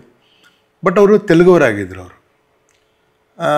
ಮತ್ತು ಆಮೇಲೆ ಬಂದ ಸಿನಿಮಾಗಳೆಲ್ಲ ನೀವು ಹೆಸರು ನೋಡಿ, ನಾಯ್ಡು, ರೆಡ್ಡಿ, ಈ ಥರದವ್ರ ಹೆಸರುಗಳು ತುಂಬ ಬರುತ್ತೆ. ಅದೇನು ಅಷ್ಟು ದೊಡ್ಡದು ಅನಿಸ್ತಿರ್ಲಿಲ್ಲ. ಯಾಕೆಂದರೆ ಹೊಸದಾಗಿ ಪ್ರಾರಂಭ ಆಗಿದ್ದು ಸಿನಿಮಾ ಇಂಡಸ್ಟ್ರಿ ಸೌತ್ಗೆ, ಅದು ಚೆನ್ನೈಯಲ್ಲಿದ್ದಿದ್ದು. ಅಂದರೆ ಆಗ ಮೆಡ್ರಾಸ್ ಅಂತಿತ್ತು, ಮೆಡ್ರಾಸಲ್ಲಿದ್ದಿದ್ದು. ಎಲ್ಲ ಸಿನಿಮಾ ತಯಾರಿಕೆನೂ ಅಲ್ಲೇ ಆಗ್ತಾಯಿದ್ದಿದ್ದು. ಬೇರೆ ಕಡೆ ಪೋಸ್ಟ್ ಪ್ರೊಡಕ್ಷನ್ ಫೆಸಿಲಿಟಿ ಎಲ್ಲ ಇರೋದು, ಅಲ್ಲಿ ಸ್ಟುಡಿಯೋಸು ಅದೆಲ್ಲ ಮಾಡಿದರು, ಅಲ್ಲಾಗ್ತಾಯಿತ್ತು. ಮೆಡ್ರಾಸೇ ಒಂದು ರೀತಿಯಲ್ಲಿ ತೆಲುಗು ಸಿಟಿ. ಏಕೀಕರಣದ ಹೋರಾಟ ನಮ್ಮಲ್ಲಿ ಆಗ್ತಾ ಇರಬೇಕಾದ್ರೆ ಈಗ ಪೊಟ್ಟಿ ಶ್ರೀರಾಮುಲು ಯುನೈಟೆಡ್ ಆಂಧ್ರ ಪ್ರದೇಶ್ ಮಾಡಬೇಕು ಅಂತ ಬಾರ್ಡ್ರಲ್ಲಿ ಉಪವಾಸ ಮಾಡ್ತಾ ಇದ್ದಾಗ ಅವರು ನಮ್ಮ ಒಂದು ತೆಲುಗು ರಾಜ್ಯವನ್ನು ಕಟ್ಟಬೇಕಂದ್ರೆ ಅದಕ್ಕೆ ನಮ್ಮ ರಾಜಧಾನಿಯಾಗಿ ನಮಗೆ ಮೆಡ್ರಾಸ್ ಬೇಕು ಅಂತ ಕೇಳ್ಕೊಂಡಿದ್ರು ಅವರು. ಅಷ್ಟರ ಮಟ್ಟಿಗೆ ತೆಲುಗು ಸಿಟಿ ಆಗಿತ್ತು ಮೆಡ್ರಾಸ್. ಆ್ಯಕ್ಚುಲಿ ನನ್ನ ತಲೆ ಎಲ್ಲೆಲ್ಲೋ ಹೋಗುತ್ತೆ. ಅದು ಏಕೀಕರಣದ ಟೈಮಲ್ಲಿ ಇಲ್ಲದ ಈ ಜಾತಿ ಕಷ್ಟ ಆಮೇಲೆ ಯಾತಕ್ಕೆ ಬಂತು ಅನ್ನೋ ಪ್ರಶ್ನೆ ಬರುತ್ತೆ. ಯಾಕೆ ಬಂತು ಅಂದರೆ ನಮ್ಮಲ್ಲಿ ಸಿನಿಮಾ ಇಂಡಸ್ಟ್ರಿ ಸ್ಟಾರ್ಟ್ ಆಗಬೇಕು ಅಂತಿದ್ದಾಗ ರಾಜ್ಕುಮಾರ್ ಅವರನ್ನು ಗುಬ್ಬಿ ಕಂಪನಿಯಿಂದ ತೊಗೊಂಡ್ರು. ಗುಬ್ಬಿ ಕಂಪನಿಯಲ್ಲಿ ಜಾತಿ ಸಮಸ್ಯೆ ಸ್ವಲ್ಪ ಮಟ್ಟಿಗಿತ್ತು. ನಾನು ಒಂದು ಸತಿ ನಮ್ಮ ತಾಯಿನ ಕೇಳಿಕೊಂಡು ಹೇಗೋ ಮಾಡಿ ನನಗೊಂದು ಸೀಟ್ ಗಿಟ್ಟಿಸ್ಕೊಂಡು ರವೀಂದ್ರ ಕಲಾಕ್ಷೇತ್ರ ಬಾಲ್ಕನಿಯಲ್ಲಿ ಕೂತ್ಕೊಂಡು ರಾಜ್ಕುಮಾರ್ನ ನೋಡೋದಕ್ಕೆ ಹೋಗಿದ್ದೆ ನಾನು, ಡಾಕ್ಟರ್ ರಾಜ್ಕುಮಾರ್ನ. ನಮ್ಮ ತಾಯಿಗೊಂದು ಅವಾರ್ಡ್ ಬಂದಿತ್ತು ಅವಾಗ, ಬೆಸ್ಟ್ ಆ್ಯಕ್ಟ್ರೆಸ್ ಅವಾರ್ಡ್. ಆ ಅವಾರ್ಡ್ ಫಂಕ್ಷನ್ಗೆ ಅವಾರ್ಡ್ ಕೊಡೋಕ್ಕೆ ರಾಜ್ಕುಮಾರ್ ಅವ್ರನ್ನ ಕರೆಸಿದ್ರು. ರಾಜ್ಕುಮಾರ್ ಅವರು ಆ ಸ್ಪೀಚಲ್ಲಿ ಮಾತಾಡ್ಬೇಕಾದ್ರೆ ಈ ಜಾತಿ ಪ್ರಶ್ನೆ ಎತ್ತಿದ್ದರು ಅವರು. ತುಂಬ ವರ್ಷದ ಹಿಂದೆ, ನಾನು ಇನ್ನೂ ಆಗ ಹೈಸ್ಕೂಲಲ್ಲಿ ಇದ್ದೆ. ನಾನು ನಮ್ಮ ತಾಯಿಗೆ ಮತ್ತು ಉಪಾಸನೆ ಸೀತಾರಾಮ್ ಇಬ್ಬರಿಗೂ ಬಾಕಿ ತಾಸನ ನಾಟಕದಲ್ಲಿ ಇಬ್ಬರಿಗೂ ಬೆಸ್ಟ್ ಆ್ಯಕ್ಟರ್ ಬೆಸ್ಟ್ ಆ್ಯಕ್ಟ್ರೆಸ್ ಬಂದಿತ್ತು. Ullal shield drama competition, state level drama ಕಾಂಪಿಟೇಷನಲ್ಲಿ ಬಂದಿತ್ತಾಗ. ಆಗ ರಾಜ್ಕುಮಾರ್ ಅವ್ರು ಹೇಳಿದ್ರು, ನಾವೆಲ್ಲ ಗುಬ್ಬಿ ಕಂಪನಿಯಲ್ಲಿ ಕೆಲಸ ಮಾಡ್ತಾ ಇರ್ಬೇಕಾದ್ರೆ ನಮಗೆ ಬೇರೆ ಕಡೆ, ಬ್ರಾಹ್ಮಣರಿಗೆ ಬೇರೆ ಕಡೆ ಊಟ ಬಡಿಸೋರು ಅಂತ ಹೇಳಿದ್ರು. ನಾನು ಆವಾಗ ನಮಗೆಲ್ಲ ಅವಾಗ ಸ್ವಲ್ಪ ಲೆಫ್ಟ್ ಲೀನಿಂಗ್, ನಮಗೆ ನಮ್ಗೆ ಆ ಥರದ್ದು ಇನ್ಫ್ಲುಯೆನ್ಸ್ ಜಾಸ್ತಿ ಇತ್ತು ನಮ್ಗೆ ಅವಾಗ. ಆಗ ನಾನು ಅಂದ್ಕೊಂಡೆ, ಏನೋ ಅಸಹ್ಯ ಬ್ರಾಹ್ಮಣರು ಅಂತ ಅಂದ್ಕೊಂಡಿದ್ದೆ ನಾನು. ಬಟ್ ಆ್ಯಕ್ಚುಲಿ ಅದು ಆಮೇಲೆ ದಿನಗಳಲ್ಲಿ ನನಗೆ ಗೊತ್ತಾಯಿತು ಆ ಬುದ್ಧಿ ಅದರಲ್ಲಿ ಬ್ರಾಹ್ಮಣರಲ್ಲಿ ಇತ್ತು, ಈ ಅನ್ಟಚಬಿಲಿಟಿ ಅದೆಲ್ಲ ಇತ್ತು. ಬಟ್ ಹೆಚ್ಚು ಪ್ರಾಬ್ಲಮ್ ಇದ್ದಿದ್ದು ವೆಜಿಟೇರಿಯನ್ ನಾನ್ ವೆಜಿಟೇರಿಯನ್ ಫುಡ್ದು ಇತ್ತು ಅಂತ. ಸೊ ಅದಕ್ಕಾಗಿ ಪಂಕ್ತಿ ಭೇದ ಇತ್ತು ಏನೋ, apart from being Brahmins wanting to be sit, ಆ ಥರದ್ದು ಇತ್ತು, ಜಾತಿದಲ್ಲೇ ಇತ್ತು. ಅಂದರೆ ರಾಜ್ಕುಮಾರ್ ಅದನ್ನು ಸಿಟ್ಟಿಂದ ಹೇಳ್ಕೊಳ್ಳಿಲ್ಲ, ಅವರು ಮಾತಲ್ಲಿ ಹೇಳ್ಕೊಂಡ್ರು. ಅಂದರೆ ಗುಬ್ಬಿ ಕಂಪನಿಯಲ್ಲಿ ಬರೆಯೋರು, ಸಂಗೀತ ಹೇಳ್ಕೊಡೋರು, ಎಲ್ಲ ಜಾತಿಯವರು ಇರೋರು ಅದರಲ್ಲಿ. ರಾಜ್ಕುಮಾರ್ ಇರೋರು, ಅದು ಲಿಂಗಾಯತರದ ಕಂಪನಿ, ಎಲ್ಲರೂ ಇರೋರು ಅದರಲ್ಲಿ. ಥಿಯೇಟ್ರಲ್ಲಿ ಆ ಥರದ್ದೆಲ್ಲ ಇರಲಿಲ್ಲ ಆವಾಗ. ಇದು ಭದ್ರವಾಗಿ ಯಾವಾಗ ಬಂತು ಅಂದರೆ ಅವಾಗ ರಾಜ್ಕುಮಾರ್ನ ಕರೆಸಿ ಸಾಹಿತ್ಯದಲ್ಲಿ ಕನ್ನಡ ಒಂದು ನಮ್ಮ ಏಕೀಕರಣ ಆದರೆ ಬೇರೆ ಬೇರೆ ಬೇರೆ ಬೇರೆ ಕನ್ನಡ ಆಗಿಲ್ಲ. ಅಫಿಷಿಯಲ್ ಕನ್ನಡ ಯಾವುದು? ನಾನು ತುಂಬ ಕಡೆ ಹೇಳಿದ್ದೀನಿ ಇದನ್ನು. ವಚನ ಸಾಹಿತ್ಯದಿಂದ, ಇದನ್ನು ದಾಸ ಸಾಹಿತ್ಯದಿಂದ, ಸರ್ವಜ್ಞ ಸಾಹಿತ್ಯದಿಂದ ನಾವು ಕನ್ನಡನ ಆಯ್ಕೆ ಮಾಡಿಕೊಂಡು ಒಂಥರದ ಕನ್ನಡವನ್ನು ಸಾಹಿತ್ಯಕ್ಕೆ ಸೃಷ್ಟಿ ಮಾಡಿಕೊಂಡು ಅವರೆಲ್ಲ ಬರೆದ್ರು ಅದರಲ್ಲಿ. ದೊಡ್ಡ ಸಾಹಿತಿಗಳು ಅಂದರೆ ಅದು ನವೋದಯ ಕಾಲದಲ್ಲಿ ಅವರಲ್ಲೂ ಈ ಜಾತಿದು ಸಮಸ್ಯೆ ಅಷ್ಟು ದೊಡ್ಡದಾಗಿರಲಿಲ್ಲ. ಕುವೆಂಪು ಬರವಣಿಗೆಯಲ್ಲಿ ಬ್ರಾಹ್ಮಿನ್ ಕ್ಯಾರೆಕ್ಟರ್ ಬರ್ತಾರೆ, ಅದರ ಬಗ್ಗೆ ಕುವೆಂಪು ಬರವಣಿಗೆಯಲ್ಲಿ ನೀವು ಬ್ರಾಹ್ಮಿನ್ ಬಗ್ಗೆ ದೊಡ್ಡ ತಿರಸ್ಕಾರ ಇರೋದು ನಿಮಗೆ ಕಾಣಿಸುತ್ತೆ ಕುವೆಂಪು ಅವ್ರ ಬರವಣಿಗೆಯಲ್ಲಿ. ತೇಜಸ್ವಿ ಅವರು ಇದರಲ್ಲಿ ತೇಜಸ್ವಿ ಅವರ ಬರವಣಿಗೆಯಲ್ಲೂ ಚಿದಂಬರ ರಹಸ್ಯದಲ್ಲಿ ಒಬ್ಬ ಬ್ರಾಹ್ಮಣ ಬಗ್ಗೆ ತಿರಸ್ಕಾರ ಇರುವ ಬರವಣಿಗೆ ಬರುತ್ತೆ. ಆ ಥರದ್ದೆಲ್ಲ ಕಾಣಿಸ್ಕೊಳುತ್ತೆ. ನವ್ಯರ ಸಾಹಿತ್ಯದಲ್ಲಿ ಕಾಣಿಸ್ಕೊಳ್ಳುತ್ತೆ. ನವೋದಯದಲ್ಲೂ ಸ್ವಲ್ಪ ಇತ್ತು, ಇಲ್ಲ ಅಂತಿಲ್ಲ. ಅದು ಗಟ್ಟಿಯಾಗಿ ಮಾಡಿದ್ದು ಇವ್ರು ಏನಂದರೆ ಸಿನಿಮಾದಕ್ಕೆ ತಂದಿರೋದು. ಸಿನಿಮಾದಲ್ಲಿ ಏನು ತಂದರು ಅಂದರೆ ಒಂದು ಥರದ್ದು ಭಾಷೆ ಇತ್ತಲ್ವ ಸಿನಿಮಾದಲ್ಲಿ. ರಾಜ್ಕುಮಾರೇ ಹಳ್ಳಿ ಭಾಷೆನೇ ಮಾತಾಡ್ತಾಯಿದ್ರು, ರಾಜ್ಕುಮಾರ್ ಇಂಗ್ಲೀಷ್ ಪ್ರೊಫೆಸರ್ ಮಾತಾಡ್ತಾಯಿದ್ರು, ರಾಜ್ಕುಮಾರು ಮಾಣಿಕ್ಯ ವೀಣ ಸಂಸ್ಕೃತದಲ್ಲಿ ಮಾಡ್ತಾಯಿದ್ರು. ಕಲಾವಿದ ಅಂತ ಇತ್ತು ಒಂದು ಕಲ್ಪನೆ. ನಮ್ಮ ಜಾತಿಯ ಕಲಾವಿದ ಅಂತ ಇರಲಿಲ್ಲ. ಆಮೇಲೆ ಕನ್ನಡ ಸಿನಿಮಾಗೆ ಒಂದು ನಮ್ಮ ಜಾತಿಯ ಕಲಾವಿದ ಅನ್ನೋದು ಬಂತು. ಆ ನಮ್ಮ ಜಾತಿಯ ಕಲಾವಿದ ಅಂತ ಬಂದಾಗ ಈ ಜಾತಿಯ ನಾಯಕ, ಆ ಜಾತಿಯ ನಾಯಕ ನಟ ಅನ್ನೋದು ಬರೋಕ್ಕೆ ಶುರು ಆಯಿತು. ಹೆಂಗಸರಿಗೆ ಅದಷ್ಟು ಅನ್ವಯಿಸಲ್ಲ ನೋಡಿ ನೀವು, ಅದು ಬರೀ ಗಂಡಸರಿಗೆ. ಬಟ್ ಮಂಗಳೂರು ಧಾರವಾಡ ಅದೆಲ್ಲ ಯಾಕೆ ಇನ್ಕ್ಲೂಡ್ ಆಗಿರಲಿಲ್ಲ ಅಂದರೆ ಸಿನಿಮಾ ಇಂಡಸ್ಟ್ರಿ ಪ್ರಾರಂಭ ಆದಾಗ ಏಕೀಕರಣ ಇನ್ನೂ ಆಗಿರಲಿಲ್ಲ, ಗೊತ್ತಾಯ್ತಾ. ಅವರಿಗೆ ಬಾಂಬೆ ತುಂಬ ದೂರ ಆಗಿಬಿಡ್ತು. ಬಾಂಬೆಯಿಂದ ಇಂಡಸ್ಟ್ರಿ ಇನ್ಫ್ಲೂಯೆನ್ಸ್ ಅಲ್ಲಿ ಬರೋದಕ್ಕೆ ಮಂಗಳೂರು ಕಡೆಗೆ, ಮಂಗಳೂರು ಮೆಡ್ರಾಸ್ ಪ್ರೆಸಿಡೆನ್ಸಿಲಿ ಇತ್ತು, ದೂರ ಆಗೋಗ್ಬಿಡ್ತು. ಅಂದರೆ ದಕ್ಷಿಣ ಕನ್ನಡ ಜಿಲ್ಲೆ ಅಂತ ಯಾಕೆ ಕರೀತೆ ಅದಂದರೆ ಮೆಡ್ರಾಸ್ ಪ್ರೆಸಿಡೆನ್ಸಿಲಿ ಇತ್ತು. ಅದು ಕನ್ನಡ ಜಿಲ್ಲೆ ಆಗಿತ್ತು ಮೆಡ್ರಾಸ್ಗೆ, ಅದಕ್ಕೆ ಅಲ್ಲಿ ತುಂಬ ದೂರ ಆಗ್ಬಿಡ್ತು. ಬೆಂಗಳೂರು ಹತ್ತಿರ ಇತ್ತು, ಬೆಂಗಳೂರಿಗಿಂತ ಬೇಗ ಮೈಸೂರಲ್ಲಿ ಬಂತು, ಯಾಕಂದರೆ ಮಹಾರಾಜರಲ್ಲಿ ಇದ್ದರು, ಅಲ್ಲಿ ಎನ್ಕರೇಜ್ ಮಾಡೋದಕ್ಕೆ ಜಾಗ ಇತ್ತು. ಹೀಗಾಗಿ ಬರಲಿಲ್ಲ, ಅಂದರೆ not out of any official neglect, ಅದಕ್ಕೆ ಬಂದಿರಲಿಲ್ಲ. ಬಟ್ ಜಾತಿ ಬಂದಿದ್ದು ಸಿನಿಮಾದಲ್ಲಿ ಈ ಈ ಸಾಹಿತಿಗಳ ಹಾವಳಿಯಿಂದ ಮತ್ತು ಸ್ವಲ್ಪ ಮಟ್ಟಿಗೆ ರಾಜಕಾರಣಿಗಳ ಹಾವಳಿಯಿಂದ. ಈಗ ನೀವು ಇಂಜಿನಿಯರಿಂಗ್ ಸೇರ್ಕೊಂಡ ಮೇಲೆ ಥಿಯೇಟರ್ಸಿಗೆ ಜಾಯ್ನ್ ಆಗ್ತೀರಾ, ಒಂದು ರಿಪ್ಲೇಸ್ಮೆಂಟ್ ರೋಲಿಂದ ಮೇನ್ ಕ್ಯಾರೆಕ್ಟರ್ ರೋಲಿಗೆ ಹೇಗೆ ಆ ಟ್ರಾನ್ಸಿಷನ್ ಆಯಿತು? ರಿಪ್ಲೇಸ್ಮೆಂಟ್ ರೋಲ್ ಅಂದರೆ ಯಾವ್ದು ಹೇಳ್ತಾರೆ? ಸ್ಟಾರ್ಟಿಂಗ್ ಎಲ್ಲ ನಿಮಗೆ ಪ್ರಾಪರ್ ಒಂದು ರೋಲ್ ಸಿಗ್ತಿರ್ಲಿಲ್ಲ, ಮೇನ್ ಕ್ಯಾರೆಕ್ಟರ್ ರೋಲ್ಸ್ ಎಲ್ಲ ಲೈಟಿಂಗ್ಸ್ ಎಲ್ಲ ಮಾಡ್ತಿದ್ರಿ ನಾಟಕದಲ್ಲ. ಥಿಯೇಟರ್ ನಂಗೆ ಥಿಯೇಟ್ರಲ್ಲಿ ನಂಗೆ ನಾಟಕದಲ್ಲಿ ಆ್ಯಕ್ಟಿಂಗ್ ಮಾಡೋ ಇಂಟ್ರೆಸ್ಟ್ ನಾನು PUC ಇದ್ದಾಗ ಇತ್ತಷ್ಟೇ, ಅವಾಗ ಆ್ಯಕ್ಟ್ ಮಾಡಿದ್ದೀನಿ. ಆಮೇಲೆ ನಾನು ಒಂದು ಸತಿ ನನ್ನ ನಾಟಕದ ಗುರು ಪ್ರಸನ್ನ ಅವ್ರದ್ದೊಂದು ಆಡಿಷನ್ಗೆ ಹೋಗಿದ್ದೆ. ಅವರು ಏನು ಹಿಂಗೆ ಇದೆಯಾ ಅಂತೆಲ್ಲ ಅಂದ್ಬಿಟ್ರು ನನಗೆ. ಅವರೇ ಹೇಳೋದ್ಮೇಲೇನು ನಾನು ಅದಕ್ಕೆ ನಾನೇನಾದರೂ ಆ್ಯಕ್ಟ್ ಮಾಡಲ್ಲ ಅಂತ ಡಿಸೈಡ್ ಮಾಡಿದೆ. ನಾನು ಎಲ್ಲರಿಗೂ ತೋರಿಸ್ತೀನಿ, ನಾನು ಈಗ ತೋರಿಸಲ್ಲ ನಿಮಗೆ, ಬಟ್ ನಾನು ನಿಂತ್ಕೊಂಡ್ರೆ ನಂದು ಬೆರಳು ತುದಿ ನನ್ನ ಮಂಡಿವರೆಗೂ ಬರುತ್ತೆ. ನಾನು ಹೇಳಿದೆ ಕೋತಿ ಥರ ಇರ್ತೀನಿ, ನಾನು ದೊಡ್ಡ ಕೋತಿ ಥರ ನಾನು ಬರೋದಿಲ್ಲ, ನಾನು ನಾಟಕದಲ್ಲಿ ಮಾಡೋದು ಅದಕ್ಕೆ ಗುಂತಾ ಇದ್ದೀನಿ, ಈಗಲೂ ಸ್ವಲ್ಪ ಗುಂತೀನಿ, ನಾನು ಮಾಡೋದಿಲ್ಲ ಅಂತ ಹೇಳ್ತೀನಿ. ಇನ್ನು ವಾಯ್ಸ್ ಬೇರೆ ವೀಕ್ ಆಗಿದೆ ಅಂತ ಹೇಳೋರು. ಆವಾಗ ಏನು ವೀಕ್ ಇಲ್ಲರಿ, ಅದು ಯಾಕಂಗೆ ಹೇಳೋರೋ ಗೊತ್ತಿಲ್ಲ, ನಾನು ಮಾಡ್ತಿರ್ಲಿಲ್ಲ. ನಾನು ಲೈಟಿಂಗ್ ಮಾಡೋದ್ರಲ್ಲಿ ನಂಗೆ ತುಂಬ ಇಂಟ್ರೆಸ್ಟ್ ಇದ್ದಿದ್ದು, ನಾನು ಲೈಟಿಂಗ್ ಮಾಡ್ತಾಯಿದ್ದೆ. ಮತ್ತು ನಮ್ಮ ಈ ನವ್ಯರು ಆವಾಗ ಈ ಸಾಹಿತಿಗಳೇನು ಗೊತ್ತೇನ್ರಿ, ಅವ್ರಿಗೆ ಏನು ಬೇರೆ ಗೊತ್ತಿರಲ್ಲ, ಎಲ್ಲದರಲ್ಲೂ ಮಾತಾಡ್ತಾರೆ. ಅಂದರೆ ಪಾಲಿಟಿಕ್ಸ್ದು ಮಾತಾಡ್ತಾರೆ, ಅಣುಸ್ಥಾವರ ಇರಬೇಕು ಎಲ್ವ ಮಾತಾಡ್ತಾರೆ, ಮತ್ತು ತೊಗರಿ ಬೇರೆ ಎಲ್ಲಿ ಬೆಳಿಬೇಕು ಮಾತಾಡ್ತಾರೆ. ಎಂಥದ್ದು ಗೊತ್ತಿರಲ್ಲ ಅವ್ರಿಗೆ, ಏನಾರು ಬಿಡದೆ ಏನಾರು ಹೇಳ್ತಾ ಇರ್ತಾರೆ. ಅವ್ರ ನಮ್ಮ ಭಾಷೆ, ಹಳ್ಳಿಯ ಭಾಷೆ ನಮಗೆ ಗೊತ್ತಿದ್ರೆ ಅದೇ ಅಲ್ಲಿ ಹುಟ್ಟಿದ್ರೆ ಅದಕ್ಕೆ ಗೊತ್ತು. ನೀವೇನು ನಿಮ್ಮ ಹಳ್ಳಿಯರು ಎಲ್ಲರಿಗೂ ಬರುತ್ತೆ, ಅದೇನು ಸ್ಪೆಷಲ್ ಇಲ್ಲ. ಈಗ ನಾವು ಬೆಂಗಳೂರು ಕನ್ನಡ ಯಾಕೆ ಮಾತಾಡ್ರೆ ಇಲ್ಲಿ ಹುಟ್ಟಿದ್ರಿ, ನೀವು ಹುಟ್ಟಿದ್ರೆ ನೀವು ಅದೇ ಮಾತಾಡ್ತಾಯಿದ್ರಿ. ಅಂದರೆ ಏನೇನೋ ಗ್ರೇಟ್ ಮಾಡ್ಕೊಳ್ತಾರೆ, ಅಂದರೆ ತಮಗೆ ಗೊತ್ತಿಲ್ಲದೆ ಇರೋದು ಗ್ರೇಟ್ ಇರುತ್ತೆ. ನಮಗೆ ಗಿರ್ಕೆಲ್ಲ ಆಗೋದೇ ಇಲ್ಲ ಅಂತ ನಿಮ್ಗೆ ಗೊತ್ತಿಲ್ಲ, ಅದು ಅದಕ್ಕೆ ಏನು ದೊಡ್ಡದು ನಿಮಗೆ, ಏನು ಬರಲ್ಲ ಅನ್ನೋದು ಹೆಂಗೆ ದೊಡ್ಡದು ನಿಮಗೆ, ಮಾಡಲ್ಲ ಅಂಥೇಳಿ, ಗೊತ್ತು ಮಾಡಲ್ಲ ಅಂಥೇಳಿ, ನಮ್ಗೆ ಇಂಟ್ರೆಸ್ಟ್ ಇಲ್ಲ ಅಂಥೇಳಿ ಯಾರೋ ಮಾಡ್ತಾಯಿದ್ರೆ ಬಿಡಿ, ಅವ್ರ ಇಂಟ್ರೆಸ್ಟ್ ನಿಮಗೇನು, ಎಲ್ಲದ್ರ ಬಗ್ಗೆ ಕಾಮೆಂಟ್ ಮಾಡೋದಿದೆ ಅವ್ರಿಗೆ. ಅವರು ಇದನ್ನು ಎಲ್ಲ ಕಡೆನೂ ತಂದಿಟ್ಬಿಟ್ರಿ, ಈ ಜಾತಿದಂತೂ ಎಲ್ಲ ಕಡೆನೂ. ನಾನು ಅದಕ್ಕೆ ಕನ್ನಡ ಥಿಯೇಟ್ರಲ್ಲಿ ನಮಗೆ ಲೈಟಿಂಗ್ ಮಾಡೋದು ಎಲ್ಲ ಏನು ಮಾಡೋದಕ್ಕೂ ಸಿಗ್ತಾರಲ್ಲ ಅವಕಾಶ. ಓಕೆ, ನಾವು ಇಂಗ್ಲೀಷ್ ಥಿಯೇಟ್ರ್ ಬಿಟ್ಟು, ಇಂಗ್ಲೀಷ್ ಥಿಯೇಟ್ರಲ್ಲಿ ಏನಾಗುತ್ತೆ, ಎಲ್ಲೆಲ್ಲಿಂದನೋ ಬಂದಿರ್ತಾರೆ. ಓಕೆ, ಮತ್ತು ಅವ್ರವ್ರ ಊರಲ್ಲಿ ಏನೇನು ಜಾತಿ ಇರುತ್ತೋ ಅದು ನಮ್ಗೇನು ಗೊತ್ತಿರಲ್ಲ.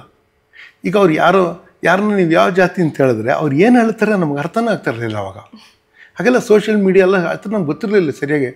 ಈಗ ಯಾರೋ ಬಂದು ನಾನು ಕುಲಿನ ಕಾಯಿಸ್ತು ಅಂದರೆ ನಮ್ಗೇನು ನಿಮ್ಗೇನೋ ಗೊತ್ತಾಗ್ತದೆ, ಏನು ಅದು ಮೇಲೋ ಕೆಳಗೋ ಪಕ್ಕದ್ದು ಏನು ಗೊತ್ತಿರಲಿಲ್ಲ ನಮಗೆ. ಸೊ ನಾನು ಇಂಗ್ಲೀಷ್ ಥಿಯೇಟ್ರಲ್ಲಿ ಇರೋವರೆಗೂ I don't think I ever had A conversation about cost with anybody. ನಮ್ಮ ಟೀಮಲ್ಲಿ ಯಾರು ಮಾತನಾಡ್ತಿರಲಿಲ್ಲ ರೀ ಕಾಸ್ಟ್ ಗೀಸ್ಟೆಲ್ಲ ಇಂಗ್ಲೀಷ್ ಥಿಯೇಟ್ರಲ್ಲಿ. ಈಗೆಲ್ಲ ಅಲ್ಲೂ ಬಂದಿರ್ಬೋದು ಈಗ, ಓಕೆ, ಬಟ್ ಅಲ್ಲಿ ಇರಲಿಲ್ಲ ಮೊದಲು.